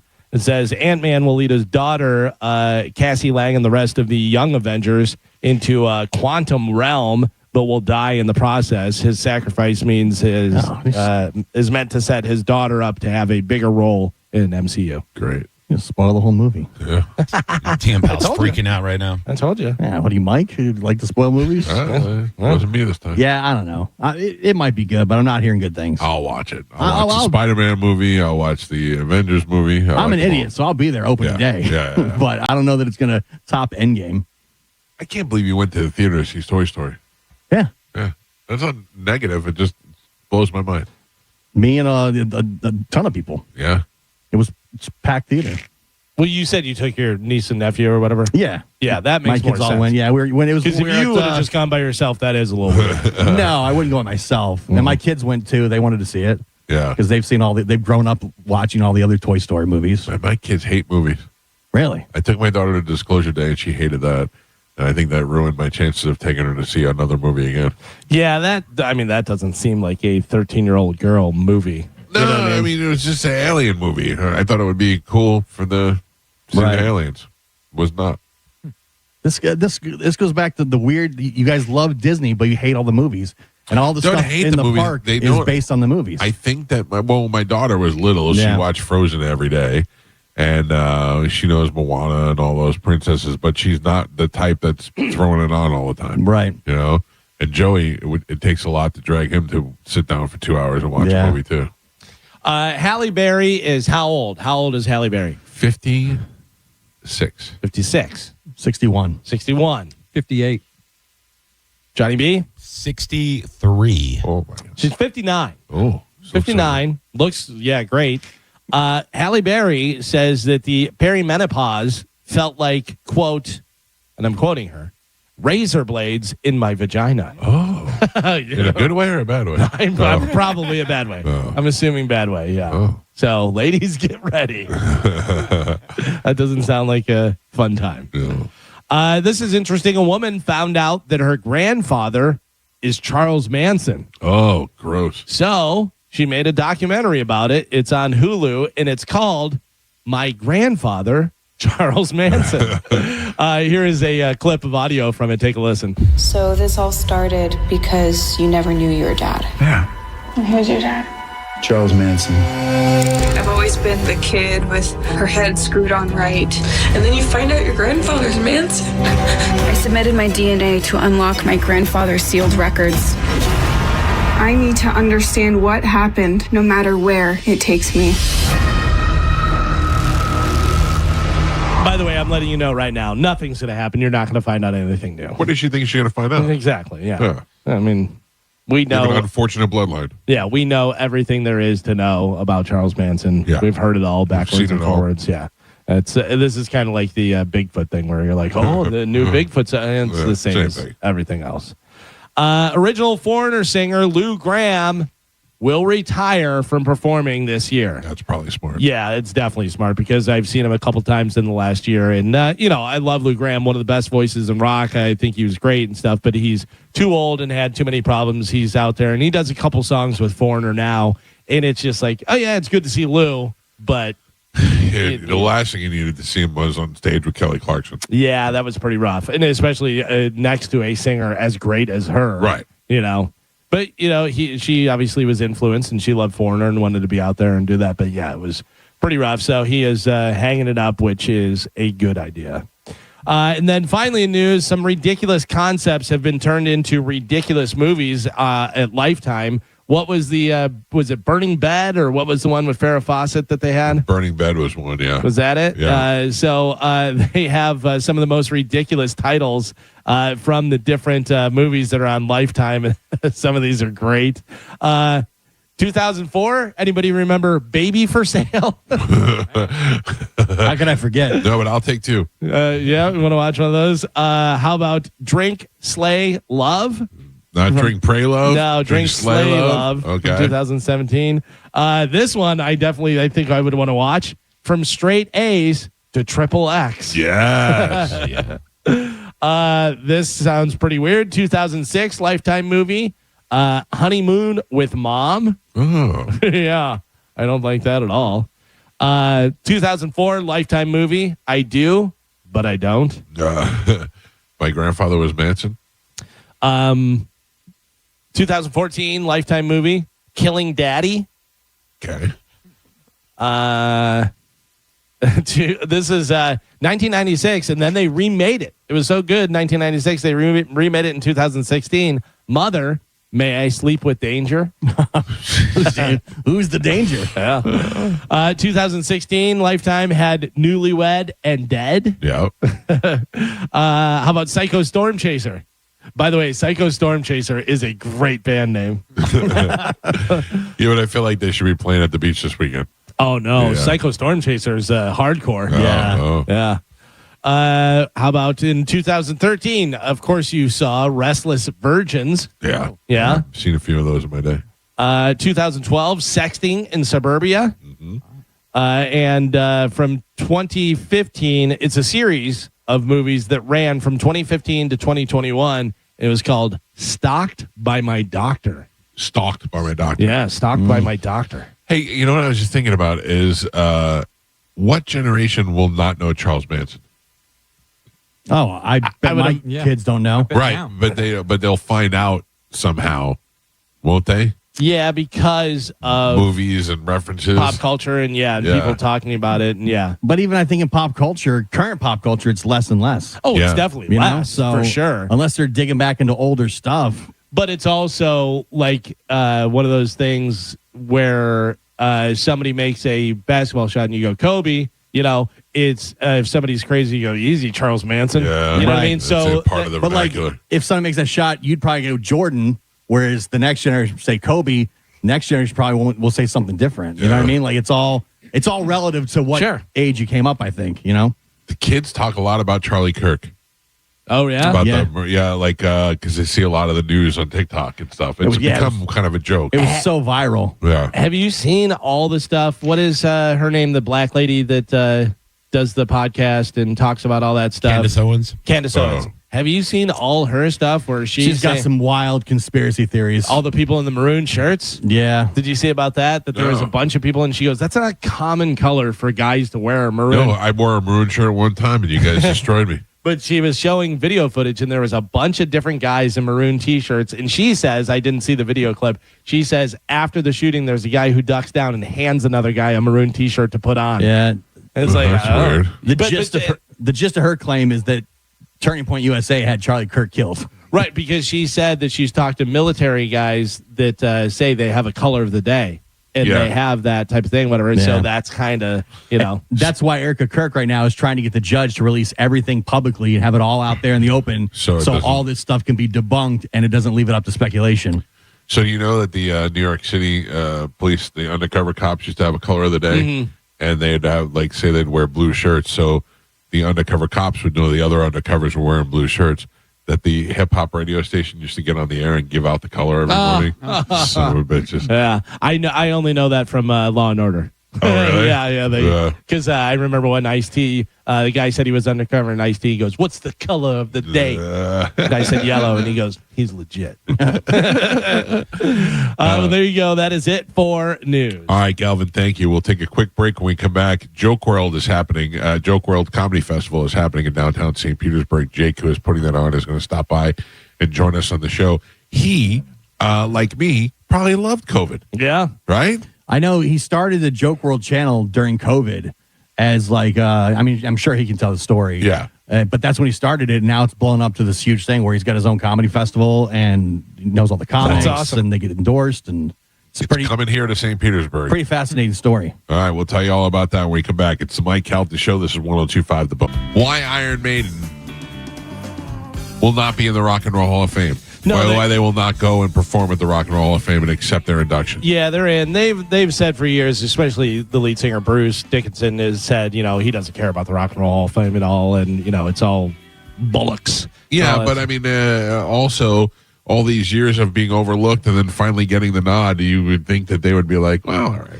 Yeah, but I think all the years of being overlooked and other bands being overlooked, that they're like, yeah, it doesn't matter. It doesn't, the people are the ones who make us popular and stuff. So they're happy that people are happy for them and stuff, but also they're on tour. Yeah, so that would be interesting. But they said also, even though if they weren't on tour, they still wouldn't be going. I don't understand that. I don't understand how. Well, I got to tell you, a lot of people who have done the Hall of Fame thing said it was really BS the way that they did it, that they charged them to be there. They're inducting them, but they're getting charged to be there, and they couldn't even bring a guest. And well, I think they get in for free, but if they want to bring a guest, they charge the guest, which is and crazy. they bring yeah. But also you're rich, so yeah, but also you're making money off of. HBO and Rolling Stone and whoever's putting together, they're making money off of these people. Yeah. And then they're not even allowing them to bring their family or anything. So what will they do, you think? Will they have people doing tribute to Iron Maiden? Yeah, I would imagine that they'll induct them. I don't know whether any kind of representative will be there, whether they'll send somebody or... Right, but if they don't, what I'm saying is normally they have the band's jam at the end. Yeah. Will they have a jam band of Iron Maiden guys? The way that they do it now is they introduce the band, have the package, and then the band plays. And then at the end they do the big jam, wherever everybody plays and stuff. So yeah, I don't know what they're going to do. I don't know. I just think that it bothered me mostly with the Kiss when Kiss did it, where they. Wouldn't go. They wouldn't go, and they wouldn't perform. Play, yeah. It would be the last chance that they had for all their fans to see Kiss together in the original lineup, and they just wouldn't do it for their fans. Really. Van Halen did that, where it was just Sammy and Michael, and it's weird. Yeah, it's weird. I guess a lot of people have problems with it. Oh, can I tell you what else bugs me? That this kid Jake is so young. Get on the microphone, Jake. How are you, buddy? Good. Thank you for having me. But a pleasure to have you. Jake started Joke World. When did you do this? During COVID? 2020 into 2021. And what were you doing before that? I graduated college in 2020, so I wasn't doing anything before With what? Graduating what degree? Marketing. Okay. And my plan was, I played D3 football in Ohio. My plan was to try to do stand-up. I was doing open mics in college. I graduated during COVID. No open mics, no real jobs. So just moved back home, started doing Instacart, listening to comedy pods, and I was like, someone should organize these. And so that's what I tried to do. Organize what? The podcast? Yeah, just like... Put them all in one spot? Yeah, and like if you're a fan of this person, you're probably a fan of this person. So tried to like make a channel where communities could kind of combine, and then it turned into reporting on news and doing interviews. So now we're kind of trying to be like Sports Center for stand-up comedy. That's great. Who was the first person that kind of gave you the nod and was like, all right, I'll play along? Ooh, our first interview was Matthew Broussard. And then our first big like shout out was from Mark Norman, and Tom Segura gave us a really big bump. Really? For what? Like, what did you do for what did they say? What did they like about it? I made an edit of Tom talking to himself. That was kind of funny and complimentary of himself. And then they played it on YMH and just did a big shout out from there.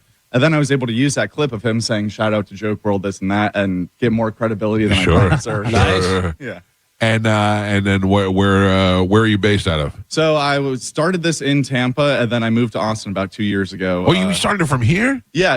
Oh, no kidding. Over at Armature Works, or the Pearl by the Riverwalk. Yeah. That's where I moved down here with my buddy after graduating in Ohio. And then, now I live in Austin the last 2 years. I love it here. I honestly like the city here better, but there's just more comedy over in Austin. Yeah, I was gonna say you live there for the comedy. So what is your relationship like with Rogan and Segura and those guys? Like, are you doing stuff on the reg with them, or are you just doing your own thing on the side?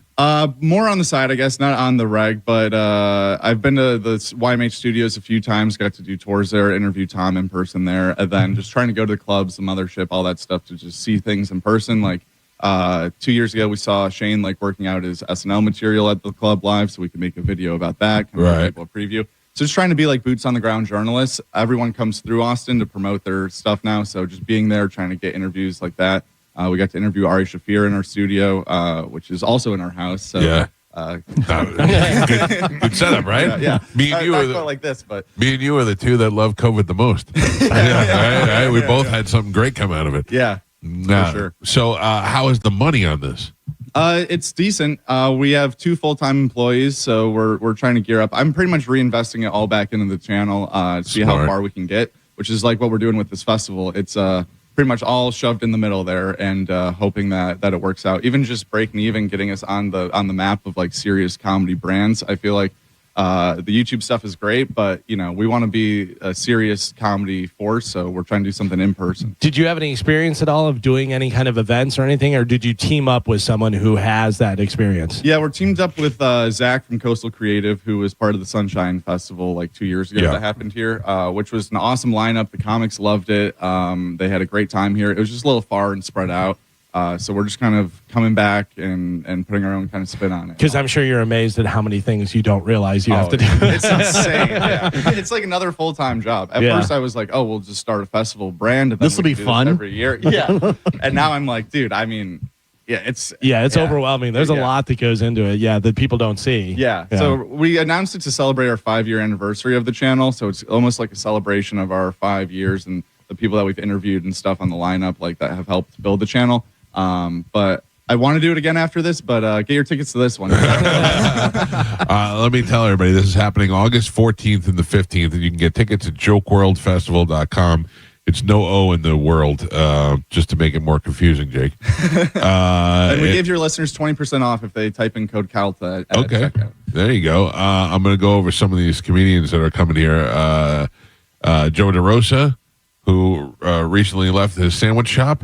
Sam Tripoli, Casey Rocket, Tim Butterly. Tim Butterly is a sleeper. Mm-hmm. He has been in this show a couple of times, but every time he comes on the show, he's with a bunch of other people. Like he was with Luis Gomez, and he was with what's her name, or Lynn Coplitz. No, the MMA fighter, Jason Ellis. Yeah.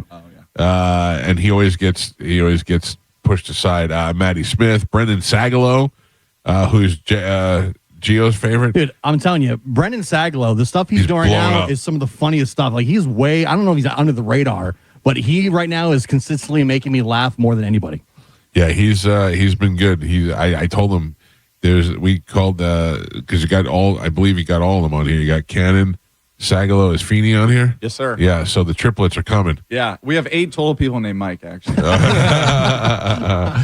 And you guys, Johnny B, say hello to Jake. Hey, Jake. I'm kind of excited. I'm a big fan. I've been following you ever since you started the channel. I'm a comic, so I actually met you at Sunshine. I was on the roster there, and you were so busy interviewing everybody, so I just kind of high-fived you. But no, it's really cool, and I'm looking at the lineup too, and to know about 20 of these people personally, this is an exciting lineup. It's really cool. Yeah, nice. Thank you. I wish I had something funny to say. But. No, you're doing all the interviews. You're doing the best. We got to get Johnny B on the festival. Yeah, Johnny B went up and was at Skankfest as well. I think we are going to try to have a mic going for locals. We want to get some good Tampa, St. Pete comedy flair onto this too. So we have Coastal Creative, both rooms there. Spitfire Comedy House will be doing some live podcasts and some stand up there. And then Steve Station, which is right next to Coastal Creative, will be doing live stand-up right there. And then the Floridian Theater down the street, we also have that for Friday and Saturday. So those will be kind of our bigger Best of the Fest kind of shows. Right. That's awesome. So just all in walking distance, a little bit of a map. And come see 77 actually. Hilarious comedians, live podcasts, 2 full days of live comedy. Once you come to this and you leave, you'll be a comedy veteran. You'll have seen it all. So do you start calling in favors once you got to start going through the lineup? Like, who am I going to get for this thing? Yeah, I had to DM all these people on Instagram. I kind of did in reverse because I don't know what I'm doing. And I was like, all right, we got to build up like a meaty lineup so then we can like pitch this to like the bigger names and they'll see that it's a real thing. Because all I've ever done is make YouTube videos. I don't know if they're going to trust me with flying. So let me ask you this real quick. Let me interrupt you and ask you. So I put together a roast. I did when I turned 40, we did a roast. Mm-hmm. And I got... a Comedy Central type lineup for the roast, but I did that all myself. I had to call these comedians, I had to call in favors and do that stuff. Yeah. And I didn't know there were some people like I could call Bert and be like, Bert, I got this amount of money to do it. And he's like, yeah, whatever, I'll do it. But for some other people, I didn't know what to offer them. Like, how do you know what they're getting and what to offer them? You don't. I don't. You don't want to insult them with like a low ball. Or you don't want to be like, here's $5,000. Yeah, like, that's $2,000 more than I get for the weekend. I definitely have some people that are like on both spectrums of that. I also like copy and paste an email wrong and overpaid one person by like that's great. Tim Bartley making Mark Norman money. Like, absolutely, I'll be there. But yeah, I don't want to offend anyone because our channel also has survived on being very positive in this space, or at least like comedians knowing that we're not going to spin something out of control or attack them in any way. We want to do like unbiased journalism almost on just like, these are the comedy specials, this is the comedy news. So I didn't want to insult anyone. It was like once after I did this, there was comics who I didn't invite hitting me up like no invite to the fest, just very bold. Yeah. Other people talking about like wanting more money or wanting this arrangement or this or that, or like a lot of people have been asking why their name isn't higher in the lineup. So like before I there's been moments where I was like, why did I do this? Like before everyone had a good opinion of us, like, oh, they're trying to spread comedy news, they're being supportive and unbiased. And now I have people that do have like, even if it's the small issues, I was like, man, like whatever. But yeah. I'll tell you, like to lead with Tommy Pope is something that I find offensive. No, I'm just kidding. Like there are a lot of names that are smaller in here that I think should be bigger. Yeah, it was hard. Uncle Laser, even if he's not that great of a comedian, has still got a bigger name right now than some of these other people. Yeah, he's been great with promotion. It's tough because like I'm also going off of what our subscribers like versus what the real ticket sales are like. Because on YouTube, like the people that are, I hate to say it, but friends with Shane Gillis have a lot more clout on our YouTube channel. They love to see Pope. They love to see Lil Sass. Right. They love to see Tim Bartley. And I think all these people are hilarious, too, so I have no problem with them being headliners. But it is funny because, like, Greg Fitzsimmons is probably our most, like, legendary comedian on there by far. And, like, Saglo, like you said, he's blowing Is that a nice way to say oldest? Yeah, he probably is our oldest, too. But it is hard to put them in order. I was almost like we should just do it alphabetical, but then I was like, we got it. I don't know. Yeah, you got to spice it up a little. Yeah. Who was your biggest surprise that you got that you were like, well, I can't believe we nailed this? Honestly, I didn't like Brent Weinbach is a very unique style on there, Right. and I'm happy that we have him to kind of like go like break up the same vibe of all the other comedians. comedians. And Casey Rocket, I didn't know if he was still doing comedy or not. He's back from like a hiatus, so I was pumped to get him. Why was he on a hiatus? I don't know 'Cause because he's he's nuts? weird. Yeah. Yeah. Casey Rocket. So my comedy that I like I love Brian Regan. I love Dennis Miller. I love Jerry Seinfeld. Like those type of guys. Whatever. For some reason, Casey Rocket makes me laugh so much. And I went and saw him when he was at Side Splitters, and he's hilarious. And I thought that I would be tired of him. I'm not tired of him, though. Yeah. He's still hilarious. Yeah. So I don't know whether he had some, personal stuff going on or whatever, but he's good. He's very funny. Well, it is the Joke World Comedy Festival. It is happening August 14th and 15th in St. Pete. Fortunate enough that we have a great comedy community here in St. Pete, and that you guys keep bringing events here and keep doing stuff. And obviously, the great comedy clubs, like Side Splitters, that are constantly Side Splitters and Coastal Creative are the two that really are keeping comedy moving in this town. I don't know, Johnny, how do you feel based on from a comedian's point of view? I mean, Side Splitters is the mecca. I mean, but we have. The Funny Bone is still a great club, and then Side Splitters actually opening a St. Pete club soon, so that's huge. That's going to create a lot, awesome. and we have a lot of ancillary clubs, that still do very, very well, all around the place, and a ton of one nighters. I mean, Jake's from here, so he knows the scene and everything. So it's it's good. We have a lot of great local comics that a lot of them have moved to Austin, and a lot still moving around New York, but. We still got a lot like me that are stuck in a lease and they can't get out. But no, I'm just so it's good. Oh, by the way, as far as money goes, I'll take half of whatever Liz Splat is getting. I don't know who Liz Splat is. I'm just kidding. I'm trying to pick names out of here that are people that I've heard. There is Liz Splat. Yeah, she's good. She opens for Ari Maddie. She's been on Kiltony a few times. Yeah. But yeah, Tampa's a great, the whole Tampa Bay region, great comedy town, which is surprising to me because you hear about like the nice, like fun cities of America kind of being bad for comedy, like Miami or like New Orleans or like stuff like that. But for some reason, there's a lot to do here. There's the beaches, there's the sun, there's all types of bars and events, but people still really support live comedy. Yeah. I don't want to brag, but I sold out a seafood restaurant on Wednesday. That's all I'm saying. Was it you or was it the popcorn shrimp? Let's be honest. It was both of us, but it was good. Yeah. Well, listen, I hope this is a huge success. I hope you get to do this every year. And thanks for bringing all these great comedians to the Tampa Bay area.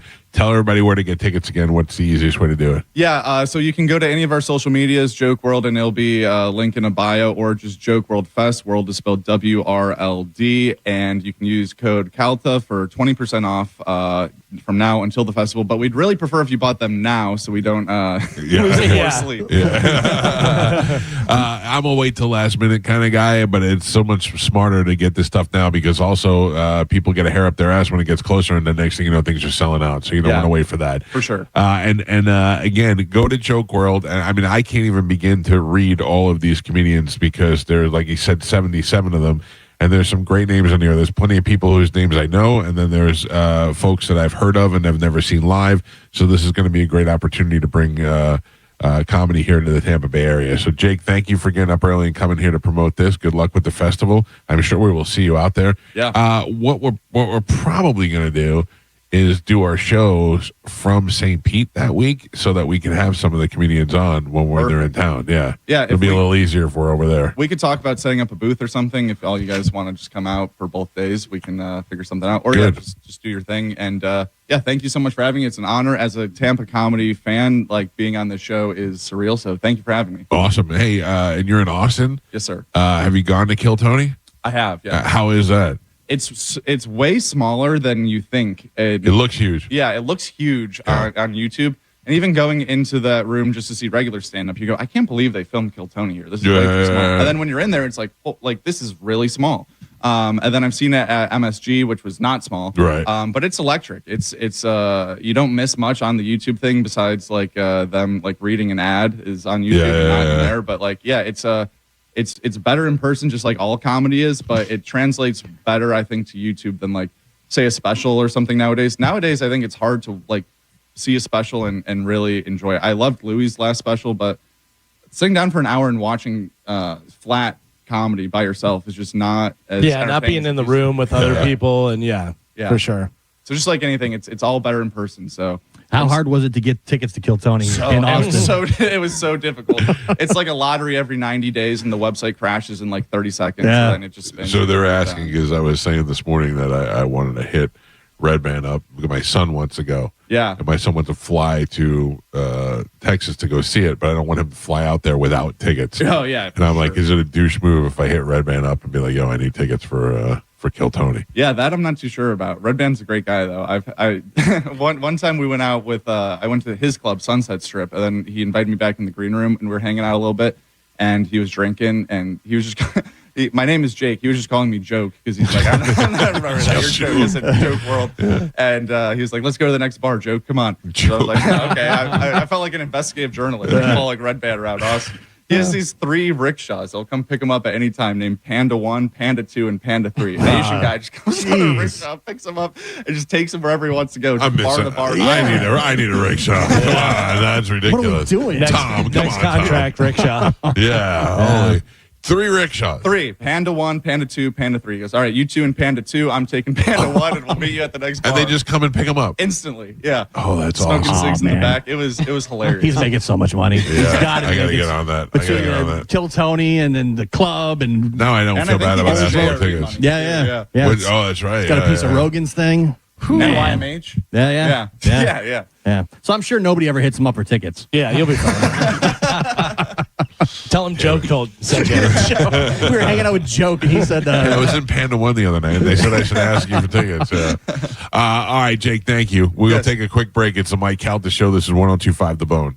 I will no doubt stop by there next week while I'm in that area. You going to hit Bread Bandits?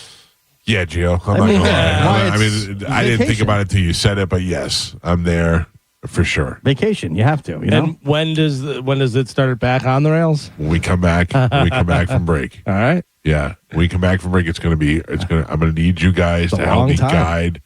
Well, I'm not going crazy, but I know that I'm gonna be away. I know that I'm gonna be on vacation. I know that I'm gonna have to be eating out every night. I have to. Well, yeah, you're on vacation. That's what you do.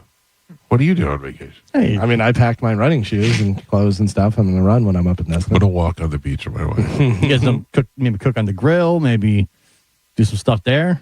I got to tell you, I don't know whether there's anything better that I can remember is being a little kid and we would go vacation somewhere and we'd be in a hotel and my mom would make us sandwiches in the hotel. Yeah. Yes, That was the best. yes. You go to the beach and you open up a cooler and there's sandwiches. For some reason, they're the best sandwiches you ever had. Best sandwiches. Right? Yeah. I don't know. I don't like to cook when I'm on vacation. I want everything to be fancy. Yeah. Yeah. That's what vacations are. Yeah, it's part of it. Right.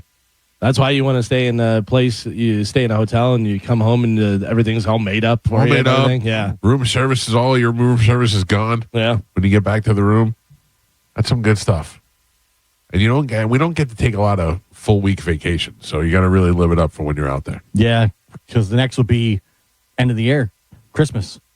Yeah, I'm going to take a day in September because we're going on the cruise, my wife and I.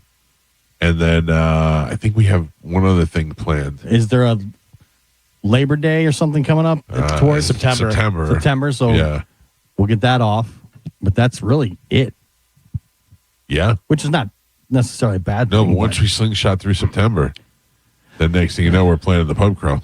Yeah, I feel like after this break coming up here, I think it's going to be off to the races because football season's going to be here in like 3 or 4 weeks after that, and then boom. I have gotten half-ass confirmation that we are, in fact, doing the tailgate. How are we half-assing this? Yeah, thing? right. Everything's half-ass. I mean, I have heard, I have not seen an official email, Yeah. but I have gotten word that they are happening, and I'm very much looking forward to doing them. I do know the tailgates are a lot of work. I know that it's to put Not for me. not for us Yes. necessarily, but I know a lot more goes into it than we think because we show up like, oh, cool, have a beer, eat the brisket, Exactly. go to the game. I go in there, I say hello to a couple of people, I eat some brisket Yeah. shop, drink a couple Bud Lights, and I'm on my way back home to watch the game. Meanwhile, like Olivero and Corey have been there since 2:00 in the morning the day before. I don't know how they do that. It's amazing. I And mean, it's like, gone. I remember those days where I was in promotions and I never had that much responsibility, and Yeah. it was still hard. There were days where we would go, especially on Sundays. Sunday, we'd have to go set up the big balloon for the tailgate. Yeah. And at the time, it was at the old stadium, and they were not winning, so it was not even fun. Those big balloons were a son of a bitch to put up. But they were very comfortable to sleep on once you brought them down. So you ever sleep inside of one? Yes. We used to open the zipper, and crawl inside and close it in the inside. It was nice, and the wind was blowing in there, and it was nice and cool in there. Before we have all the technology we have now, remember they used to have the Martys? Yep. Where you had, so you could broadcast, and they had the big antenna that went up, and it was always a problem. People would always hit a power line or do something, or the guy would drive away without taking the antenna down. Ooh, it hit something. It was great. Yep, we've all worked at a station that have done that before. Still to this day, one of the funniest things ever in my life was I was pretty new here, and I was doing a remote somewhere, and they had just got the van wrapped, and it was when we were playing classic rock, and they had flames and the skull and this and that and everything. Yeah. And it had all that all over it. And I forget the kid's name, but he was the promo kid, and he was setting everything up. And he put the tent up and just right down the side and ripped the vinyl. He looked like he just murdered someone. He was like, what are they going to do? What are they going to do? And I'm like, I don't know. I mean, you should be okay. You're getting ready. You really want the job. Yeah. You probably don't want to mess it up. Oh, he was freaking out. They had that was the first remote with the new van. Yeah. It was crazy. I remember just having to set up those big inflatables. They were just a pain in the ass. They were the worst. It's 100 degrees. But I would go and set it up, leave, go to another event. Then when the football game was over, go back and break down the other stuff. Then bring it back to the station, and then we'd have a club gig that night. So I would just climb on the balloon and sleep on the balloon in the prize closet until somebody came and woke me up. When I was in Tallahassee, the station was X101.5. So we had this giant, huge inflatable X. This thing was like 25 feet tall, right? Massive. And there was a bar on the main strip where all all the different bars are like where everybody's partying on like a Saturday night. And we had the idea to put the X on the roof of the bar because we couldn't. There was nowhere to put it out front. We're like, let's just put it on the roof. Right. Okay. Put it on the roof. Didn't really secure it down. Went back down to the events like a bikini contest, and all of a sudden we hear a ton of people screaming out front. The X blew off the top of the roof of this bar called Bullwinkle's in Tallahassee onto Tennessee Street, which is like the busy. Imagine if it's like a Raymond James Stadium and it blows out in the middle of Dale Mabry. Oh, that's the extent. And we're watching the bikini contest, having a great time, and look out. Your X is in the street. People are screaming. The X is in the middle of the road, and I just turn around and look away. I'm like, man, like the X is out in the middle of Tennessee Street. We have to go now. What is the controversy that is surrounding the hot dog eating competition at Nathan's, not involving Joey Chestnut, but involving Mickey Sudo? So Mickey Sudo and her husband, who is what's his name? Nick, I think. Nick Weary. Yeah. They live here. They're local. Yeah. And there's like a podcast that is accusing them of possibly cheating. But is it them because they're messing with the count, right? Yeah. So apparently their counts both, like, I guess this happens normally in the hot dog eating contest. Once you're done, the count that they show there is not exactly the count. Sometimes it goes up a dog or two based on, because afterwards in the moment. Yeah. Right. So apparently both of them had the biggest jump in their dogs. It was like a 5 or 6 dog jump. Okay. Post match. And now they're saying that there may have been some betting lines that where it jumped just to the point of where the betting line was set. Yeah. And this is all speculation, all accusation. That this is what they're saying, that the number that was given, there was a big jump, and they were the two people, they're married, they were the two people that had the biggest jump in their numbers. Gotcha. Which they say, but it's not their fault. They're not doing the counting. It might not be their fault. Who knows? Like I said, it's all speculation. These guys are saying, though, that it's very odd that both of their numbers jumped up based on the betting numbers that you could get on, like, I think also the simple fact that it was their numbers show that while they were counting, they were probably counting wrong. Well, they were saying on average, like, there'll be like 1 or 2 dog difference. And I think Nicky Suda was like 5 or 6, which is like unheard of. And then it just happened that his number was also a big jump. Do you see why other countries hate us? Yeah.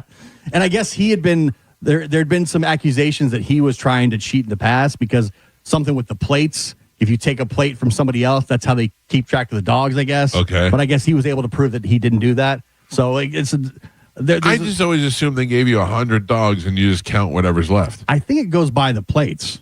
Because I guess they said that she ate 38 dogs, and this guy in the podcast rewatched the video, and he says she does not eat 38 dogs. She eats 34 dogs, but I guess the betting line was just below what it was. Holy controversy. Yeah, so I don't think I'd blame them. I'd blame whoever is supposed to be counting them. Whoever's counting them has got some money riding on something. Right, but they were saying it's odd that the couple that's married are the two that have the biggest discrepancy, right. And it happened to match right below the betting line. But they have instant replay, right? I mean, they filmed the whole thing. Yeah.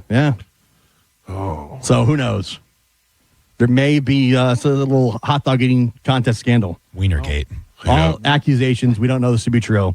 This is what they're saying. Johnny?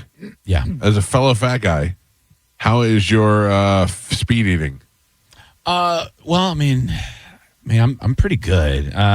It's funny. I was at that the Sky Deck thing at the Rays game, and it's like one price, and you get all the food and beers and everything is included. So it's a good deal. You're way up in the nosebleeds, but they have this whole little good, yeah, and it's like they put out hot dogs and nachos and chicken sandwiches, and then they're giving out draft beers, and it's for like $50. It's all included. And I'm sitting there hanging out with a couple buddies, and I'm eating and I'm talking, and one of them goes, "You know what we should do? We should do the 9-9 challenge." Right through the innings. And I looked and I went, I think I'm alreys almost done it. Like, I think I'm already 5 glizzies in, and we're in the third inning. I don't know what we're doing here. Yeah, so I can eat a lot. I try not to. As far as speed, if I don't like eating real fast, so I would probably barf after the second one if I was just jamming them down my throat like that. Yeah. I'm a slow eater. Like, if I go out with people, I'm the last one to finish. Have you tried? I saw you were going to Costco to do the dogs and the pizza. Have you tried the chicken bake? Carmen says it's amazing. I have not had a chicken bake. It is, but it's like 900 calories for the one thing, So I've been. I didn't know we were doing calories. My bad. Well, I got to find a way. I didn't know your Fatso videos. I know took into consideration calories. Well, I mean, I am now because I've been doing the food reviews for over a month, and they've gotten so much traction. Like I have to keep them going now. It's like the most hits I've had on social media ever. Do what the rest of them do, don't they? Just spit it out. Yeah, but I also hate to waste food. So it's like. I'll put it in the refrigerator and I'll end up throwing away a lot, but it's like I hate to waste it. Here's your choice: waste food or die in 2 years. Exactly. I know. So I'm trying to find a happy medium. I actually talked to Mike over at Foodie Justice. I talked to him the other day, and he was on Sinning's show, so I ran into him here. And he's like one of the bigger influencers in town, and he's skinny as hell, and he does 5 reviews a day. He banks them. And I go, well, how are you so skinny? He's like, oh, I don't eat it. I take a couple bites and that's it. And I'm like, man. No, I could never do that. It hurts. Yeah. I know. Especially if you go somewhere and the food's really good. But I mean, I like doing the battles. I did Devil Crab battle the other day between La Segunda and Carmine's. And that's a good idea to me because you get the same product from 2 different places. Right. And then you try which one is better. I like that better than just trying the food. Yeah, and debates. Who's really trying the food and going, oh, this food stinks? I kind of want to. You've heard of the forbidden glizzy? No, that's at Costco. What is a forbidden glizzy? I know what it is. Isn't that put in there? Yeah. The forbidden glizzy is when you take the chicken bake and you cut off the end, and then you take the hot dog, you then insert it into the chicken bake, and then eat that. You don't cut it off. You bite the end off. Yeah, bite it off like a champ. It is the forbidden glizzy. I heard that sounds like Halle Berry's stuff. Razor blades. The old forbidden glizzy. I mean, I don't want to eat that, but I'm kind of curious what it's going to taste like.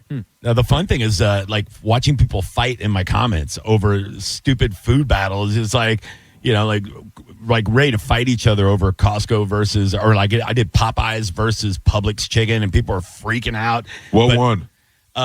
For me, it was Publix by an edge, but really? they were close. Yeah, and Popeyes is good. Yeah, I know. That's why it was a good day for both of them.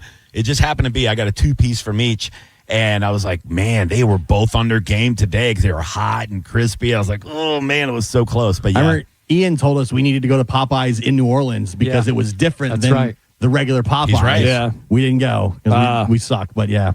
It's on our to-do list. We did make it to Crystals a couple times. We did. This is why we got to go back to New Orleans. I'm with you. I will tell you. I got gigs. I'm sorry, Mike. I got gigs coming up out of town, so I'm going to be over near White Castle. So I'm going to do like something versus White Castle soon because that's going to get a ton of hits.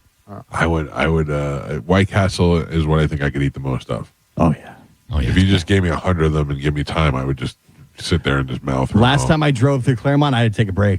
I had too much. You didn't go? Didn't go. Wow. Really? Yeah, because we were just passing through to go Universal. Yeah. Because we go that way, and I was like, and my wife's like, White Castle, we stopping? I go, no, I don't think so. What is that? Burger guy is slipping, man. I'd had it so much recently. I'm like, I just got to take a break. They probably already knew too. They probably got the word that you were in town. They knew I was coming. Yeah. It was right around the time Kevin Smith was going to bring the White Castles. Kevin Smith duped you. Dude, he was dead serious about that. Yeah. He texted me later on. He's like, "Do you want?" He's like, "Last chance. I'm going to bring him tomorrow." I go, "No." I go, "It's just I was joking for the radio." He's such a nice guy. Yeah, he was He's legit 100% serious about that.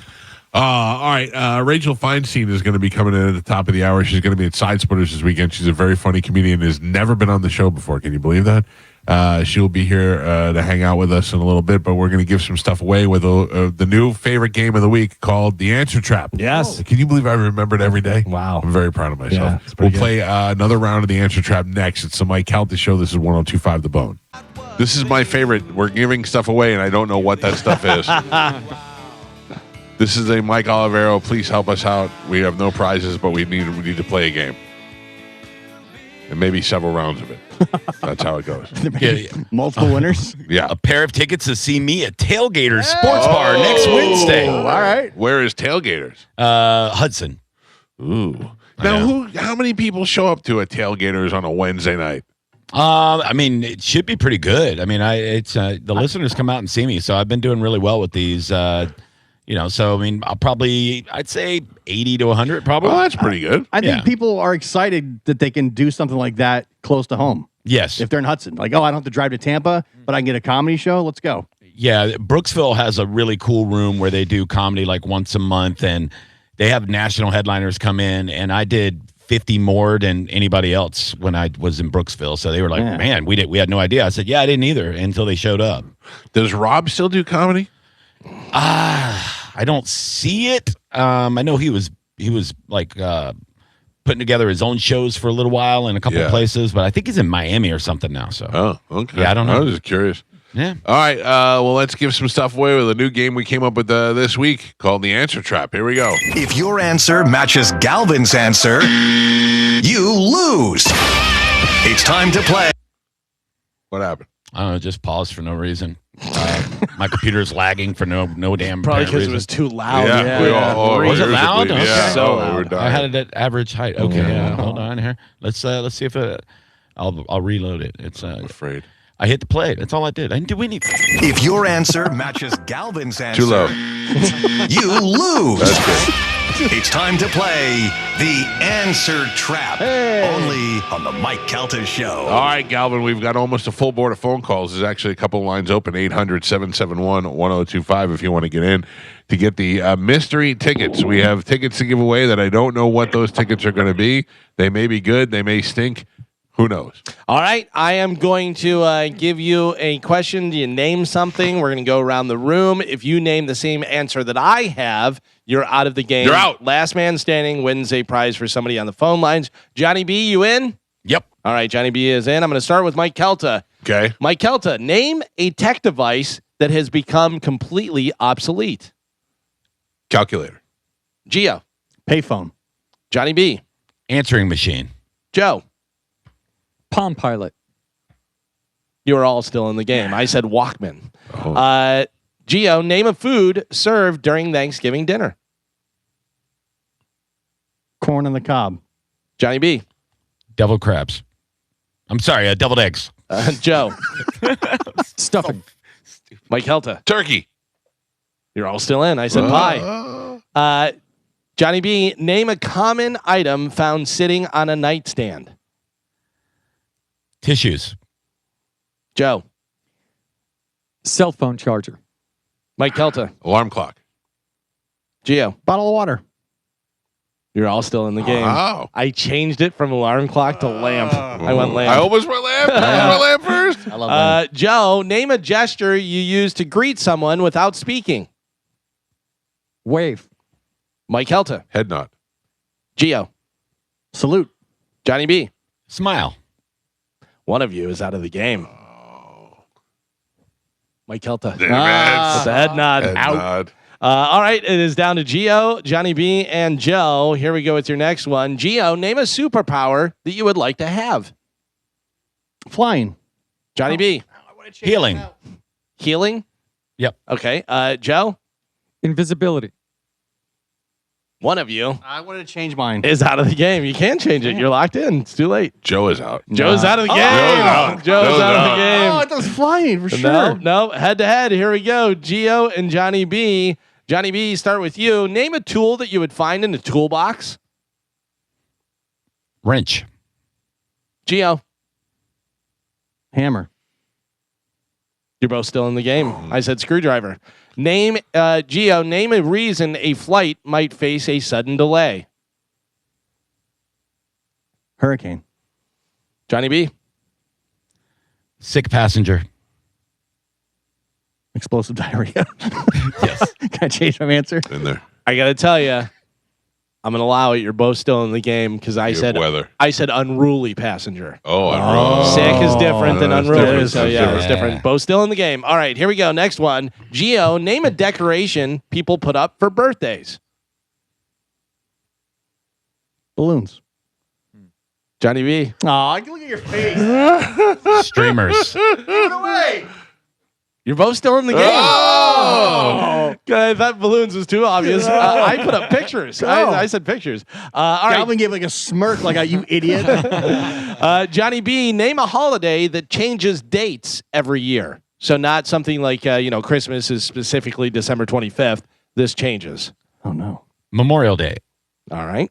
Gio? Veterans Day. Veterans Day is... Same thing. Oh, I'm sorry. You guys are so smart. My bad. Devil crab. Labor idiot. Day. One of you is out of the game. And unfortunately, it's you, Gio. I'm screwed. But Veterans Day is on the same day. Labor Day changes. I wanted to go with Juneteenth. Juneteenth's on the same day. day. Yeah. You dummy. Johnny B, winner. Bing, bing, bing, bing, bing, bing, bing. All right, bing. Johnny B, pick a line. Stupid game. All right. I'll go with line 4. All right. Good morning. Who is this? This is Pamela. Pamela, you won something. I don't know what it is, Yay. but we don't know what it is yet. It's going to be a surprise, okay? Okay, that's right. great. I love you guys. All Y'all right. are awesome. Thank you. I'm going to put you on hold. She's on line 4. Do we have another round? Absolutely. All right, You guys let's ready to do another Yeah, round? yeah, yeah. All right, we're going to start with Johnny B since he was the winner of the last round. Johnny B, name a medical profession that focuses on one body part. Podiatrist. Joe, Cardiologist. Mike, Ophthalmologist. Gio. Radiologist. Right off the bat, somebody is out of the game. And that's last round's winner. Johnny Yeah. B, you're out. I You're felt out. that. Yeah. Bitch. Joe, name an exercise that requires zero workout equipment. Push-ups. Mike, Jumping jacks. Gio. Running. Again, somebody else is out of the game. Joe, push up your way out of here. Oh. You're out. You're out. Gio in for every Gio makes every final. Yeah, it's down to Gio and Mike. All right, here we go. Mike Calta, name an item kept inside a first aid kit. Peroxide. Gio, EpiPen. you're both still in. I said bandages. I knew you did. I actually was going to say Bactine. Oh. Gio, name a sound you hear when a car needs repairs. Name a sound. Yeah. I don't know. Yeah, I don't know how to do this either. What do you? All right, we'll skip that one. Engine knock, backfire. Oh, any of that okay. stuff, Okay, whatever. yeah. All right, Gio, name a symptom associated with catching a common cold. Fever.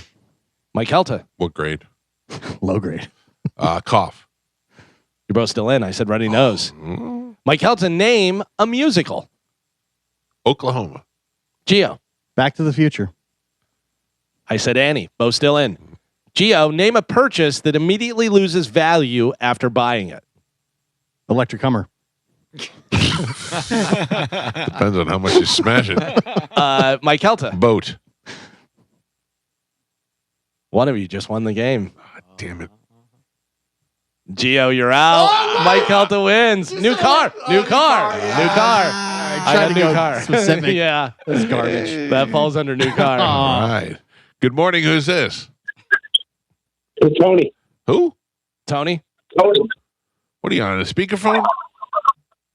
Uh, Yeah. How Not many no more. goddamn times do I have to tell you? Not on speakerphone. Not no more. All right. You're the winner, Tony. I'm going to put you on hold. Johnny B will grab you during the break, and we got some sort of surprise prize for you, okay? All right, appreciate it, guys. All right. Thank you. Enjoy the show. Thank you. Tony is on line 8, Johnny. So you got line 4 and line 8. I do have enough to do another round if we want to I mean, blow if it we're up. playing, we might as well play it. Blow it It's up. Friday before vacation. Yeah. Let's just do it. 3 right. Miko special mystery prizes. Yeah. That's true. We just keep giving stuff away. All right, here we Carmen go. was here, she would not let this happen. She'd be Oh, freaking no. out right She'd be now. losing her mind, sweating, stinky armpits, and everything. I'm fine. All right, we'll start with last round. Sorry. Mike Calta. You all right? Sorry. Yeah. I don't know what's going on. Sorry. I wanted to shut my mic off for a second. I shut yours and freaked out. All right, here we go. Next round. Mike Calta. Name a famous fictional detective from books or television. Sherlock Holmes. Sherlock Holmes. Gio. Dick Tracy. Johnny B. Oliver Twist. Oliver Twist wasn't a detective. Was he? No. What was he? He was a little kid.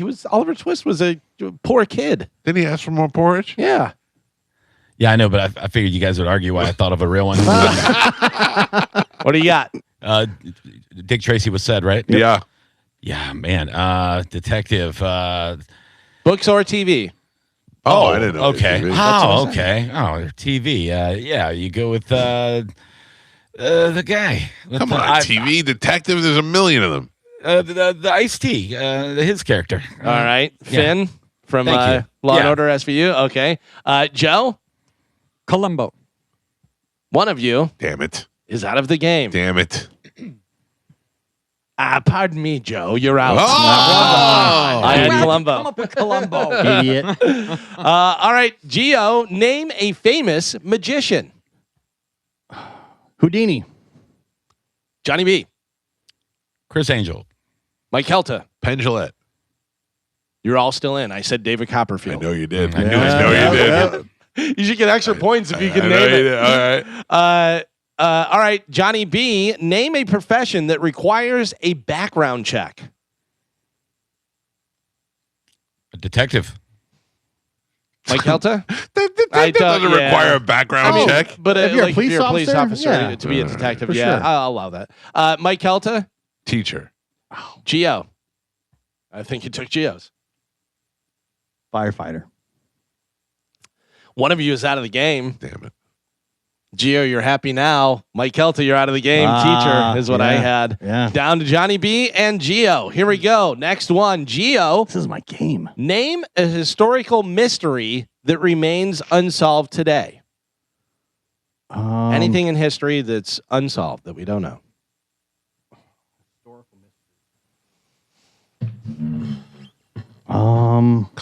JFK. JFK. All right. Johnny B, Stonehenge. That's what I was going to say. That's a good one. you're both still in. I said pyramids. Johnny B, name a sound that makes it impossible to sleep. Like something you would hear when you're going to sleep and you can't get to sleep because of it. Crickets. Crickets. Gio. Thunder. Both still in. I said dog barking. Gio, name a monthly bill that people hate paying the most. Cable. Johnny B. Cell phone. Both still in. I said car insurance. Johnny B, name a service you are expected to tip for. Delivery. Food delivery. Food delivery. Gio, Valet. one of you Oh. Damn it. just won the game. Johnny B, you're the winner. Valet, Gio, you're out. Johnny B, pick a line. I'm going to go with line 5. All right. Good morning. Who's this? John. Tampa. John, you are a winner, sir. I'm going to put you on hold. You won a mystery gift that we have no idea what it is. It could be good. It could stink, but you're going to win it either way. So stand by, please. He is on line 5. So you got 4, 5, and 8 this morning. There you go. That's good. Another successful round of the answer trap this week. With that, we must take a break. Rachel Feinstein is going to join us at the top of the hour. It's a Mike Calta show. This is 102.5 The Bone. Rachel Feinstein is in the studio with us. How are you? Good. How are you? Can I tell you something? What's that? You look super hot. Oh, thank you for You saying that. do I didn't really. know if it was on camera, so I tried to quickly paint myself. Yeah, you did good. You did good. Just like paint a frantic lie onto my face before I left. Yeah. I don't know that we've ever actually met in person before, even though we've been on podcast I know, together a bunch and of times. I feel like I know you through Bobby. Wait, Yeah. I think we did meet. Maybe it wasn't in person. Was it on? We did a pod with Bobby, right? we did Kelly, a bunch Bobby of Kelly? Calta Kelly podcasts with you. Yeah, yeah. I And- always like. We've always been a good hang. You were one of the times we talked to you was when you guys did that COVID show where you had to drive out to like Brooklyn and everybody was sitting in their cars and doing it. It was Oh my you God, and Voss that's and such a disgusting chapter of my life. Colin Quinn on that? who? Colin? I think Colin was on it. Yeah, Bobby. Yeah, Colin was on Yeah. it. Yeah. Yeah, I was unwell. Yeah, I was just sort of rocking in a nightgown, glaring out the window. Yeah, I was foaming mad during COVID. That was not a good cocktail for me. You're not supposed to be with your husband that many hours a day. I was losing my mind. That's why I had this room. I could always come in here. Yeah. I loved COVID, but I Yeah. could always because I could just come in here and do podcasts and do whatever I wanted. So it was cool. Yeah, because he's like so OCD. So I was like always just in trouble with him every morning. He's just trying to get things squared away. How does he get you? He's a firefighter? Yeah. He's a fireman, right? Where do Yeah. you meet him? We were set up. I was just, I zoomed through all the red flags. I was just like, I gotta Zoom get through this all the done. red flags. I was like, I gotta get this done. Let's Yeah. get this squared away. I want to have a kid. Yeah. We met at because I heard that my friend told me that if you want to meet a man, you have to go to a steakhouse. So I used to just go and like leer at steakhouse bars at strangers. It was such a profound sadness to it. And then one of my other friends was like, actually, it wasn't a friend that told me that. It was Patty Stanger, that millionaire matchmaker lady. Yeah. Oh, yeah. Yes, Yeah. I know. And she, by the way, I think her husband's like maybe not straight, but anyway, he's like, "Here's what men want." So there's just some guy with like a purple ascot on clapping for her. But I just think it just ended up being too sad, So, and my friend came and met me at the steakhouse, and she was like, "Why don't I just get you a fireman? Because they kind of work like we do. They're like, they work at night and the days, weekends, yeah. and then he's not going to be mad at you. He'll just be an emotional desert. He won't have any expectations, which is pretty much tracks. Yeah." So I always wondered that because I remember you guys when you guys were dating, Yeah. and then he got, and I thought that's a tough order to get a woman stand-up comedian. I just feel like Yeah, there's a gotta be real supply confident. and demand issue with this one. Yeah, it's no man's fantasy ever. Yeah. But Well, it also seems like a lot of times it'll be another comedian. right. Not necessarily that works out, but it Yeah. seems like a lot of times comics will get up with other comics. I've never hooked up with a cop. Yeah, it was always just cops. You've and firemen. never hooked up with another comic. No, I've never dated a comedian. By the way, it wasn't like this hard rule I made, and they were like asking. That just never happened. Sorry, Yeah. fellas. I think the voice alone just kind of stops people in their tracks. Yeah, Who would be an attractive comedian to you? I can't do this. Come Is on. she, I think Colin's a good-looking guy. Yes, Colin's very handsome. Yeah. Yes, for sure. Okay. Yeah, Colin's. Yeah, he's got that. Yeah, I mean, just anybody that's I don't know, looks like they might come home and throw a gun in the sink. My taste is just opposite of everything I come from. I come from like an allergic Jew named Howie, and I'm only attracted to like working class alcoholics. Where did you Yeah. get started? Where did I get started? I got started in. I moved to New York when I was 17 with this guy in his band, and that's how I started. Yeah.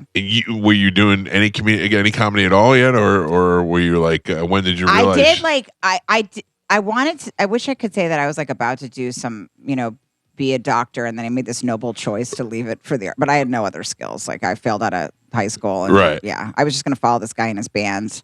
And I was pretty much fired from everything. Just rapid fired, Right. like real quick. They're like, "Oh, she's worthless, never gonna work out. utterly worthless." Every person made the right choice for their business too.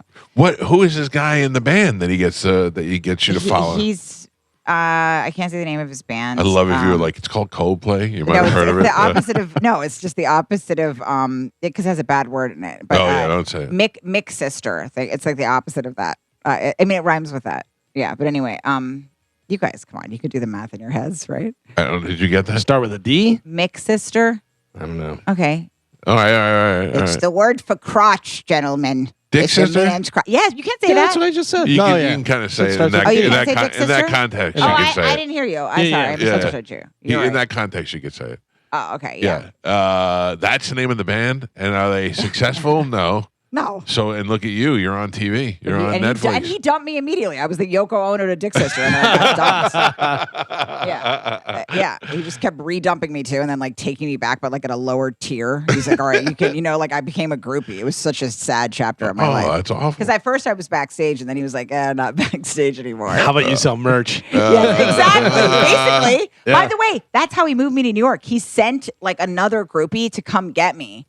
Like he didn't even move me himself. He just ordered me like Uber Eats to New York or something. Yeah. He sent like the girl that did like that silk screened his t-shirts, the Dick Sister shirts. To come get you. Yeah, to grab me. And then freshly just dumped immediately. Then he moved to Staten Island. I used to have to take this stupid ship to go like visit him just to hook up with him, and they dismissed me again. It was dark. I grew up there.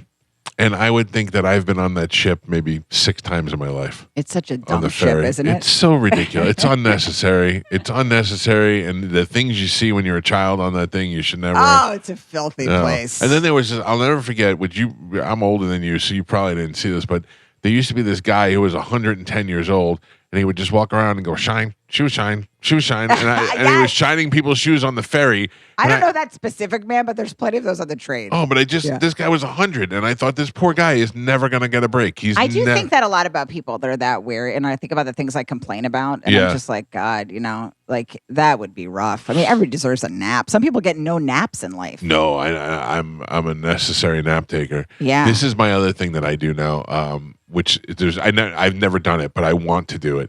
We don't have public transportation here in Tampa like you have in New York. You can get anywhere from A to B in New York on a bus or on a train or whatever. We have none of that. We have one line that comes like every 5 hours, that'll go down the main street. When I drove through at 5 o'clock on Dale Mabry, headed through traffic, and I saw this little black old lady at one bus stop, and then this young guy walking home from work in his Walmart. I wanted to pick them all up and take them home. I thought this is ridiculous that all these people are walking in this 106-degree weather. And they have to transfer. And they have to transfer. It's the transfer that's the saddest part. As soon as I'd have to transfer, I think I'd just take my own life. Yeah.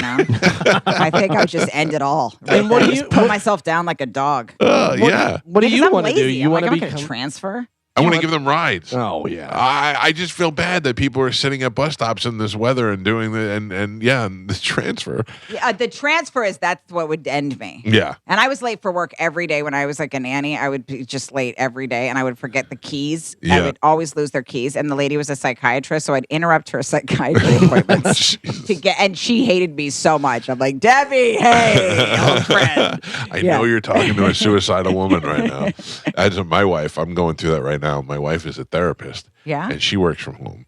And she has her office, and she has one of those little sound machines so you can't hear anything. Yeah. But we are also having our bathroom redone. And she's like, listen, we have a problem. And I go, what? And she's like, the goddamn tile guy? I go, yeah. She goes, he's the happiest tile guy in the world. I go, why? And she goes, he's whistling all day. And I'm trying to do it. I could hear him whistling through my therapy sessions. I said, all right, I'll talk to him. Like, how do you tell a guy, hey, can you not be as happy as you are Tone it tiling down. my house? Yeah, just it's really funny too when they're working in your home. We're like, we'd prefer everything, but just less joy. Yeah. That's okay. Can you be a little more just miserable be in only this room? a slave and nothing else, please. Yeah. Just a tile slave. How My old- mom was a therapist too. And really? She used to tell me about her clients like all the time. Yeah, my wife is very serious about not telling me anything. Yeah, and that's the way it's supposed to go. Right. And I have questions, and I want to know, and she does sometimes famous people, and Ooh, really? and I can't, and she won't give me any hint as to whatever. Wow. Everyone. She did have the lead singer from Dick Sisters. Can't shake this broad. He's trying to turn his life around since he was Uber Eats and girls in. Yeah, I don't know. I find that stuff very interesting, but she won't share any of it with me. Oh, my mom would tell me about like guys like sexual fantasies. Oh, really? Did I tell you that Salvatore, he's obsessed with his mother who rejected him, so he collects women's underwear and he puts it in a duffel bag. That's another She's thing. like, and she said that one day she goes, Salvatore came into the office and he took all the panties out and started laying them out around the floor. In the office. And I said, Salvatore, it's hostile and I'm setting a boundary. And I'm like, I'm setting a boundary. I'm 11, bitch. Why am I learning about what this man beats to? How old is your daughter? My daughter's 6. She's outside there. Yeah, I know. Right you now. get, and I you brought like my traveling kids with today. her? Yes, she's fun. She's very social. I have to like teach her that like men are bad. You know what I mean? Like she's like, hey guys, I'm like, no, they're kind of bad. You should not think they're great. Yeah. She's having a very good time. She did some stand up at the Creek and Cave. Did she really? Her and Rosebud's daughter like did like a little set. I was at the mothership and she was at the Creek and Cave in Austin, so they were like doing. Oh, that's bits, hilarious. yeah. And I'll be at Side Splitters tonight. Tomorrow. Rachel is going to be at Side Splitters 960-1197 or sidesplitterscomedy.com. Buy your tickets online so you could pick your seats and you could do the whole deal there. And you don't want to wait until you walk up to the door because then you get there and find out you got crappy seats or things are sold out. So don't do that. Yeah, there's limited tickets now. So Side Splitters. She's in Tampa. Yeah, we're taking her to Disney this week. But yeah, she's having fun. She's kind of like my daughter's vibe is like she walks around kind of sighing. She's a little cocky. You know, she kind of acts like an old boozy woman that's like really lived her life. Yeah, I got one of those. You got one too? Yeah. My daughter acts like she's like started out divorced. Like she was just born divorced. And I'm like, also you have to earn a sigh. Like what problems do you have? Yeah, And she's like, exactly. oh God, life. I'm like, no, nothing yet. So all I do is serve you food that you reject because it's like served in the wrong color plate or something. Oh, it only gets worse as they get older. I don't know if you notice there's a golf cart in my driveway. I'm not a golfer. That's for my 13-year-old daughter who needs to drive around the neighborhood. She goes around in a golf cart. In a golf cart. She already kind of is embarrassed by me. I'm like, no, this isn't the chapter. You're 6. Yeah. Yeah. My daughter is definitely not embarrassed by my wife. She's got that good there, but I am definitely not. I don't know. I'm not her type. Does she want to be like go on the radio and be a performer at all? Well, that's not true. She just started a podcast. She started. Really? Her and her 3 friends started a podcast called The Fat Four. None of them are fat. At first, I thought they said The Fat Whores, and I go, that's a little much for 13-year-olds. Are they like trolling fat chicks? Why are they doing that? I have no idea. And We're just talking about all the fat girls in their class. Yeah. I was afraid that was their whole podcast. Guess who's gaining? My daughter said to me the other day, they were talking about a teacher in her school, and she goes, I don't think Miss Whatever likes me. And I go, why? And she goes, because she pulled me aside and said that me and Brooklyn were the mean girls of the school. And I go, yeah, that's something you say to my daughter, but I get it though. Knowing her, I get it. I feel it. Yeah, she kind of talks to me like that. But she walked by my room the other day and she goes, "What's going on with you?" Like she'd have a point of reference. I'm like, and I got defensive too. I like kind of get when she does that to me. I'm like, "Oh, I'm packing." Like I feel like I have to like write a report for myself. And she goes, "That's not a thing." Wow. I'm like, "You don't know what a thing is." Sassy. Yeah. I asked you what you wanted to be when you grew up, and you said you want to be a human unicorn. Like you don't know what a thing is yet. But she's having a delightful time here, and she loves. I hope she doesn't break anything. She likes that Star Wars stuff. There's nothing out there that can't be broken. You're okay. She definitely walked up to the house like, I think I'm gonna like it here. I'm like, no, you don't get to stay. We have to go back to trash flushing. I heard when the kids walked in, I heard them go, "Oh, yeah, I know." What little kid lives in this room? There's a grown man with a lot of toys that lives here. She's like, one day, if you sell even more tickets, if you can move some tickets, then maybe we can really make it big. Yeah, she definitely came here like she was going to stay. No, I was like, no. We have to go back to the reality of our lives. Does she understand what you do? Yeah, she. Well, if you ask her, she'll say, my mommy works at the Comely Cellar, this club in New York. But I think she thinks I go to like 1 or 2 clubs. Right. Even though she comes on the road with me and she does go on sometimes after. I think she thinks that's like my main gig in New York. She's not like, particularly impressed because like a babysitter told me that they showed her like my Netflix special. Like, that's your mom. And she was kind of like, she's like, yeah. Isn't that's a struggle with me? And I've been saying it for 20 years. I have a 19-year-old son. Is to make my kids think I'm cool. Yeah, and it doesn't work. Doesn't work. I've been reading her my credits at bedtime. It's not working. I did. I'm like, the Stars Network? She's like, yeah, no. I'd prefer Good Moon, actually. I'm trying to send my son to Kill Tony. If he gets on Kill Tony or gets in to go watch it, I think I might move up a little notch. I sent him to Tame Impala last night. That was a little bit of a notch for me. Yeah, that's something. Yeah, as long as I could be a ticket broker. But the fact that she's doing a podcast tells me that she is me, and my son is my wife, 100%. Like my son looks like my wife created him on her own. There's none of me in there whatsoever. And my daughter, sadly, looks like me, but is a pretty version of me. So she lucked out. But she's my attitude all day. And your son, do you think he's going to be like a therapist? No. He's too. My son's a pothead, so I don't know what he's going to do. Yeah, I don't know. How old is he? 19.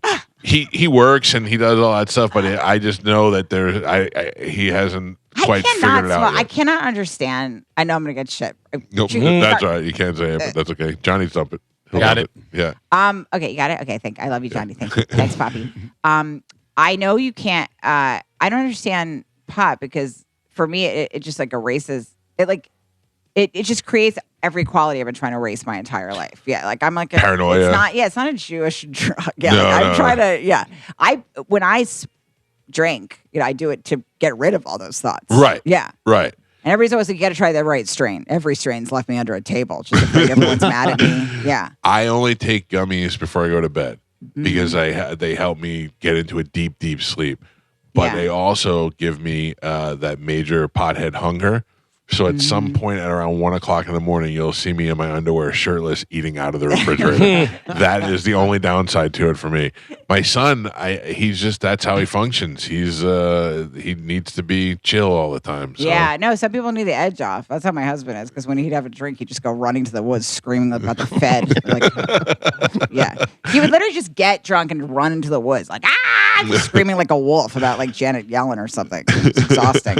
Yeah, but then I'll smoke and it's the opposite. Yeah. Smoke and chills out the people. Who do you hang out with? Who are your let me see. Who do I hang out with? Jessica Kirsten's probably my closest comedy girlfriend. She's my bestie. Sam Morrill. You know Sam? I do. Yeah. Sam, actually, I was on the phone with Sam last night. He was saying this. He was like, I was telling him I was doing this show, and he said it's really fun. He said, good. He said, right? Is Sam still dating? Does he still have a girlfriend? Oh no, not. Yes, he has a new girl, dating somebody different. Yeah. I want to say the name, but I don't want to. Oh, when he was dating Taylor, I think I knew that. No, Gabby. Oh, I didn't hear that one. No. Okay. But let's say you didn't hear that one. Yeah. Well, you whispered it, so I'm sure nobody picked up on it. That's fine. Should be fine. I don't know that that's true. That's what I heard. That's what I wanted to know. No. Oh. He's dating somebody else. Yeah. Sam just blowing through him. Yeah, Sam's mowing him down. His numbers are pretty good. Yeah. I will say. Yeah. He's funny and he's tall. Yeah. Yeah. He likes the blondes. Yeah. Yeah, he does. That's most Jewish guys are. They don't want a speck of ethnicity. They like those Hitler Youth girls. Sam Morril or Mark Norman. You had to make sweet love to one of them. Who would you pick? Oh, don't do this to me. I mean, Sam is like one of my best friends. Right, but Mark is short, so you'd have to pick one. I feel like it would just make it too weird with Sam's like my brother. Yeah. You know what I mean? I guess the Mark would be criticizing you the whole way. I know. Mark is Yeah. You don't do stuff and you go, gay. No, I mean, Mark is a good friend too, but he's definitely devastated me a few times with it just not even realizing what an offhanded comment. So yeah, Sam would be better for my self-esteem, but I'd probably have to go Mark because Sam's like my brother. I can't do that. Yeah, we just get on the phone and just complain, It's nice. You know when you could just start with the complaints with somebody and it's very refreshing? Yes. Yeah. He's just like, ugh. That's how we start every conversation. That is my wife and I. That's why we get along so well, because when she's done with work, I'm done with my nap, and we meet in the middle and we just complain about everything. It's great. Yes. We get along I like perfect. furious people, like people that are really cheerful. I feel like I don't know. I can't do that. I want to vent and bitch. Yeah, it's fun. We did it. We did a thing last night. My daughter slept out. My son went to a concert. At 4 o'clock, I started with so what time can we go to bed? Like I wish that I could just black out the sun so we could have gone to bed at 5:30 last night. Do you get like this with other parents too, where you're like when I'm out with other parents, like I just say too much. I forget, like I can't act like a pig the way I can with my comic friends. Yes. I overshare too much. It's like nobody asked you about like all the problems in your relationship. Like this is the first play date. It's too much. But that's when you find out who the other cool parents are. Right. Because you know which ones can hang and which ones. Like my daughter plays volleyball. Yeah. And I brutally make fun of the other kids on the team. And I could never do that in front of the parents because, first of all, their kids play too. And what kind of dick is making fun of these 13-year-old kids? Yeah. But then when I hear other parents also have nicknames for the kids and make fun of the kids, I go, oh, these are my people. These are the ones I hang out with. Yeah. I have to be able to be, a filthy, disgusting wretch. Yeah. Did you feel like when... Like, do you feel like when you have parents where they're judging you? Because I definitely feel like certain couples leave also my shows too, and I bring them closer together because they didn't realize like such a pig like this existed. Like I feel like a lot of like guys I see at the show kind of rub their wife's knee or something, and I'm like he's doing that because he's like I have a lady at home. Like Yeah. these are the people like this exist in the world. Yeah. You know? I gotta tell you, I bring them closer together. It's Yeah, like, you thank do. God. Yeah, You there's do. terrible, terrible whores out do there. you think that who's coming to see you? Girls bringing their guys or guys? Because you're a guys comedian, I think.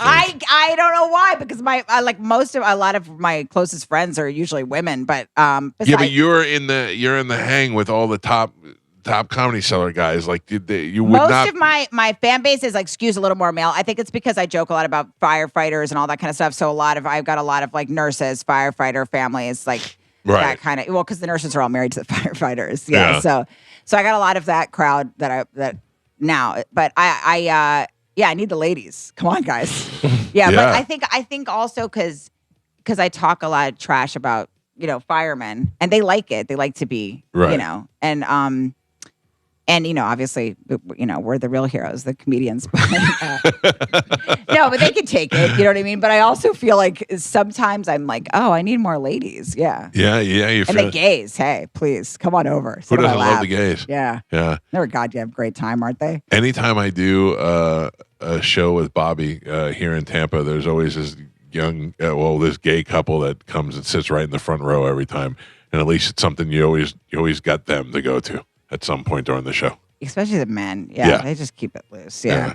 I do feel it is a very satisfying feeling when you could just be a true, open animal. Yes. And you're like, yeah, they get it. That is how I feel 4 hours a day here. Really? I will get on the air and say anything to anybody and have no fear. Ask me the same question off the air when there's no microphones and no audience around. I don't want to talk to you. Are you shy? I didn't know that about you. I'm way more outgoing on the radio. Anytime my mother would want to talk to me about something embarrassing, I'd go call the show. I don't want to talk to you about it now. Wait, so your mom calls in? She used to. She's dead now. But if she, I love how you said that. Too. She's gone now. Dead. She's left. No, but that broad, she's dead. If I had a sex question about my mom, like if my mom has been single since I was a baby, if I would have said, so you think your mom still has sex? I'd be like, I don't know. Let's ask her. I'd call her and I'd ask her, but I would never ask her if we were sitting in my living room. I wouldn't be like, hey, mom, you bang, Right. hey, buddy, Oh, my But on the God. air, I could say anything. And was she? Was she still getting? Yeah. She had Wow. a boyfriend when she died. God bless. That's Right? inspiring. God bless her. Yeah. Yeah, Good she for her. deserves it. That's what I used to If I had even imagine that, my mom, I don't think they're still hooking up because every time I go over, every time they have a fight, she screams the number of years she was married to him. She's like, 13 years of this. Howie. Howie. Yeah, she's always Howie's like, not a Howie, sexy 14 name. years of your nonsense. Yeah, and then she also just will complain about him. Every time I go home, she always goes, and he keeps putting on pounds, and I kept up with my side of the bargain. Whenever she says that, I'm like, oh, God. So I was like, I kept it. She's usually wearing some sort of long cape or something.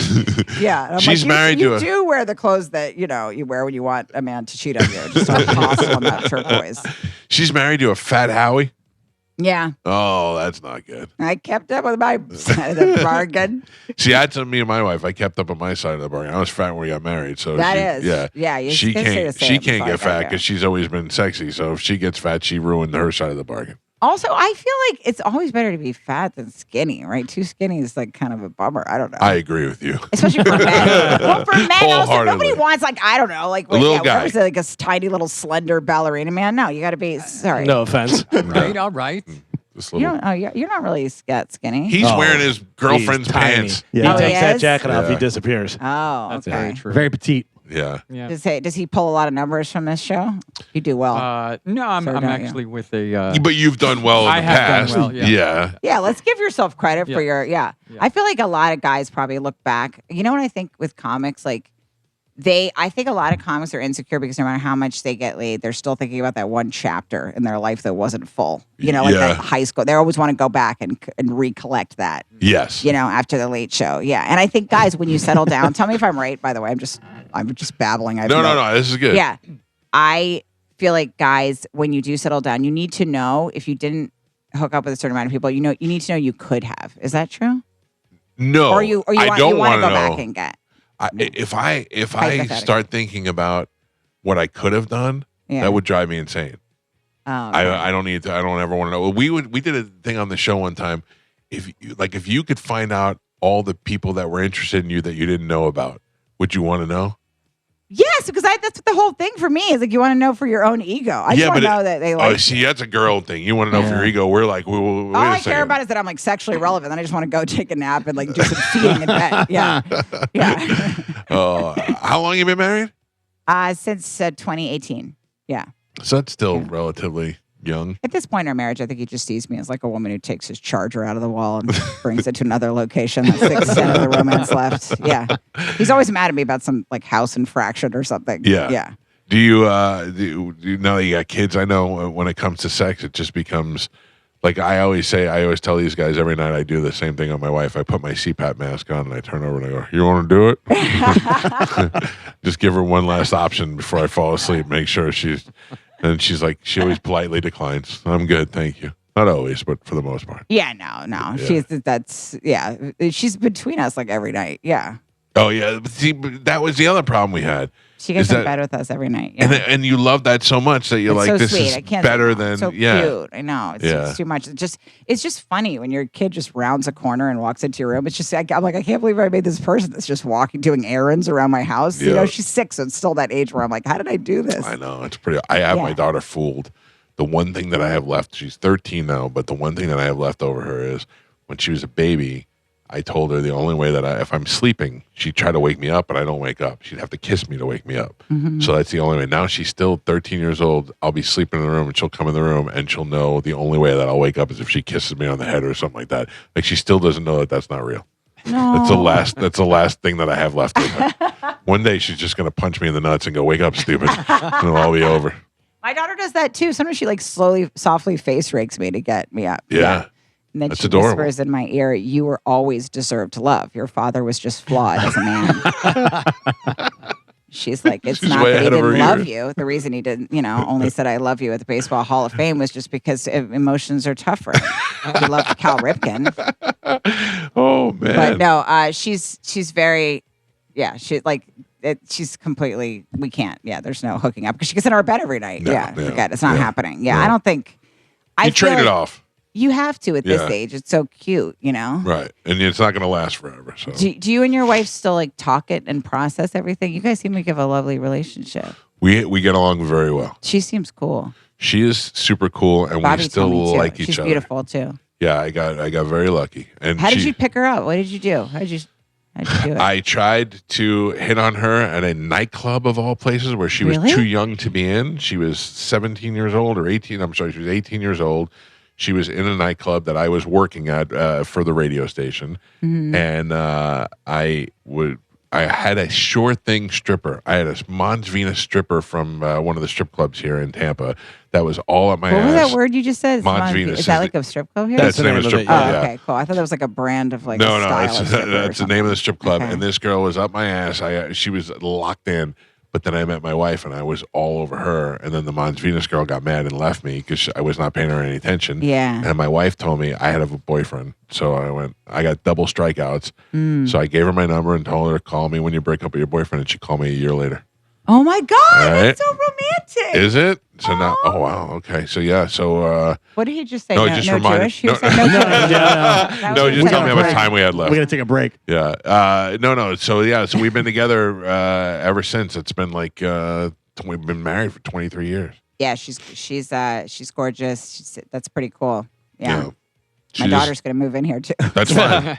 I would get another kid now if I could.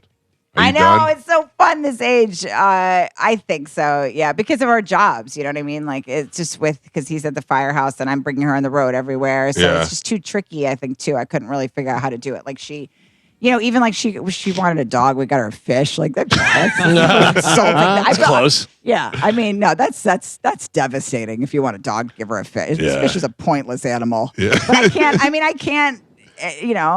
By the way, my husband killed the fish immediately. I was right going to away. say. Yeah. Plus, the only thing about the fish is if it dies, you can replace it with another one the next I day. tried to replace it, but she She sniffs knew? it out. No, Yeah. she looked at me and she was like, she named her fish Patty. Even her fish has the name of like an old boozy waitress or something like that. Yeah.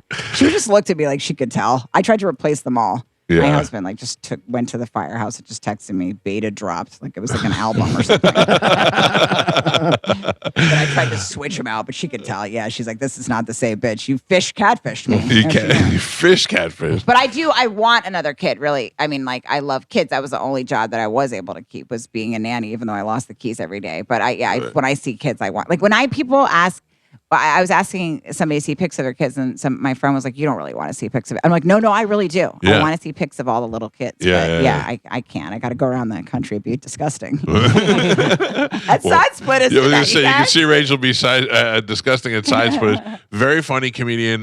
Fun to hang out and watch. You'll have a great time, I guarantee you. Go see her at Side Splitters. Get your tickets at sidesplitterscomedy.com or 960-1197. Thank you for getting up early and coming in here. Aw, thank you so much. I hope you enjoy Disney or whatever I'll it is. make sure. We are going to go to Disney on Sunday. By the way, if anybody knows what I should do at Disney, DM me, because I don't know. I have barely have a plan. He's Disney all the time. Really? What do you... We're going to go to the water park thing, and then we're going to go to the... see? Look at me. I don't know. We're doing the water park. I didn't even know there's a water park. What water park are you going to? Disney water park? There's some Disney water park, and then we're going to go to... We're staying in some sort of... Like a Typhoon Magic Lagoon? Kingdom is the one for the littler kids, right? Yeah. She'll love that. Okay. Yeah. We're doing Magic Kingdom. She's afraid of most rides.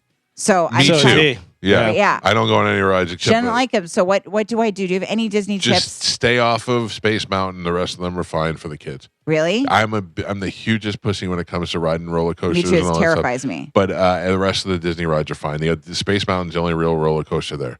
There's a Disney Mine Train, which is a roller coaster basically for little kids. It goes very slow and it's fun.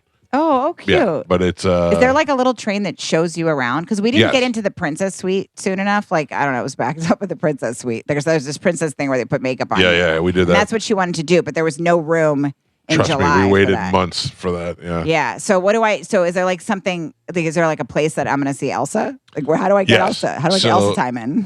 When you first walk in, you've never been to Disney World at all? I've been like When you were a once with kid? my husband with Yeah. like some drunk fireman and his wife. Like, yeah, she smacked him during the trip. It was very distracting. Yeah. When you we were walk on our in- way to see the princess fireworks, and she's like, "Oh, you shut your mouth! You shut your mouth!" Yeah.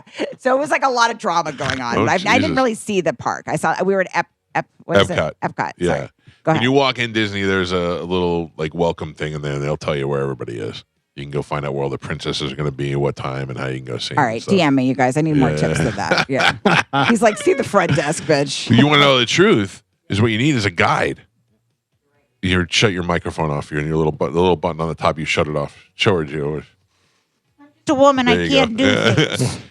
We go now and we get a guide, and the guide takes you around to all the places, and you skip all the lines and all that stuff. And Oh, yeah, that'd that's be the way to do it. amazing. Hey, DM me if you're a guy. Hey. All right. Thank you so much. By the way, if anybody else knows what I should do at Disney, any Disney tips, we will take them. Yeah, good. Have a great time. I'm We'll gonna take a try break. to get a guide. That's a good. Get the hint. guide's the way to go. Come see me at Side Splitters. I love you guys. For the next 2 nights, I'll be getting drunk. Then I'll be doing Disney. Woo! We'll take a quick break, come back and wrap things up for the week. It's the Mike Calta Show. This is 102.5 The Bone. It is the Mike Calta Show. Oh, boy. We didn't know what was going on. Rachel and BT from Side Splitters brought their kids, and now the kids are out back looking at Ralphie, the tortoise. So now Mike is giving them lettuce. Don't give them the explosive diarrhea lettuce, right? That's going to be a problem. I mean, look, you guys got 4 minutes till you're off for a week. So, I mean, it's fine. Yeah. This is great. That's How not, you doing? That's not explosive diarrhea lettuce, is it? Are you sure? Wash your hands after you touch it. You don't want to be touching your face or doing anything. Then you're going to have problems. Sorry about that. Yeah. How we doing? Good. I was showing the kids Ralphie, the tortoise, and I had he wouldn't come out, so I had to go coax him out with some lettuce. yeah. There you go. Oh, how much time we have left on this show? 2 minutes. Oh, good. Oh, and we're on vacation now. That's why I'm in vacation mode. Yes. So many people are mad, probably. I have to pee so bad. Why? Me too. I was going to try and pee last break, but I got caught up with the tortoise. Yeah. Johnny, tell everybody where you're going to be again. I mean, I got a lot of stuff coming up. Yeah, But, plug it away. Yeah, Hudson. Go pee. I'll be in Hudson at Tailgaters on Wednesday. And yeah, you can go to johnnybcomedy.com. I have a bunch of stuff coming up, and I'd have to go look myself because I forget. That's fine. I forget. Just want to remind everybody. I post it and I forget. But no, I do appreciate the listeners. They're they're really supporting the crap out of me at the stand-up shows. I had O'Brien's in Brandon, which I got to be honest with you. I never said anything about it because these guys would make fun of me, but I was trying to come out to that. Yeah, if I say I'm going to come out to it, they would have been like, "No, you're not," and I didn't. But one of the first times I hung out with you was at that bar. True. When you were doing sports radio, we did a podcast together, and then we went to O'Brien's and had a couple beers, and then Pitbull Toddler was out there. We had a big night out there. It was it's a fun spot. It's like 5 minutes from my house. Let me just point out that he said we would make fun of him if he said he was coming out there and say, "No, you wouldn't. No, you're not. No, you're not." And he didn't. Yes. Right. Because I knew I wasn't sure if I could go or not. And I thought if I can, I would like to get out there and see it. And I knew that I couldn't. You would have recognized a lot of people. I mean, I'm sure. Kim Kelly from here was there with Sonya. There was. They're always very supportive of all the stuff we do. I would say at least 20 people from the cruise were at that show. Nice. Wow, that's great. So they all come out. It's a lot. I did a show in Auburndale a couple weeks ago, and it was a couple on the cruise that run like a whole community thing, and they booked me after talked to me on the cruise and booked me there, and it was a bunch of listeners out in Polk County came out for that, so it was really cool. Are you going on the next cruise? I mean, that's always up to you, buddy. But it's never up to me. He always says it's not up to him. No, if it's up to me, Gio wouldn't go. Yeah. I assume at this point, as long as I'm hosting the after show and I'm working here, I'm not only going, but I hope I'm opening for Bobby. Yes, I hope so. That is so if it's up to me, yes, that's happening. Yeah, that's what I'm always assuming. And my wife also, she's already got it in her calendar that, the dates, we already know everything. She's already looking at, the ports and, all the stuff. So, I think it's beneficial to the show and to the listening audience. If Johnny B is there opening with Bobby Kelly, I think that'll add to the show, and I think it'll be great. And also, Johnny, as an extension of the show, you should be there as well. And I felt the love the last two cruises, so thank you. Johnny B, yes. Gio Dizzy? No. Oh, Dizzy, no. He's Dizzy, on other shows. Why don't they go on the JP cruise? Gio. Gio balcony? Yeah, no. If it was up to me, Gio, you'd have a full balcony. Thank you. Thank you. Not up to him. It's not up to him at all.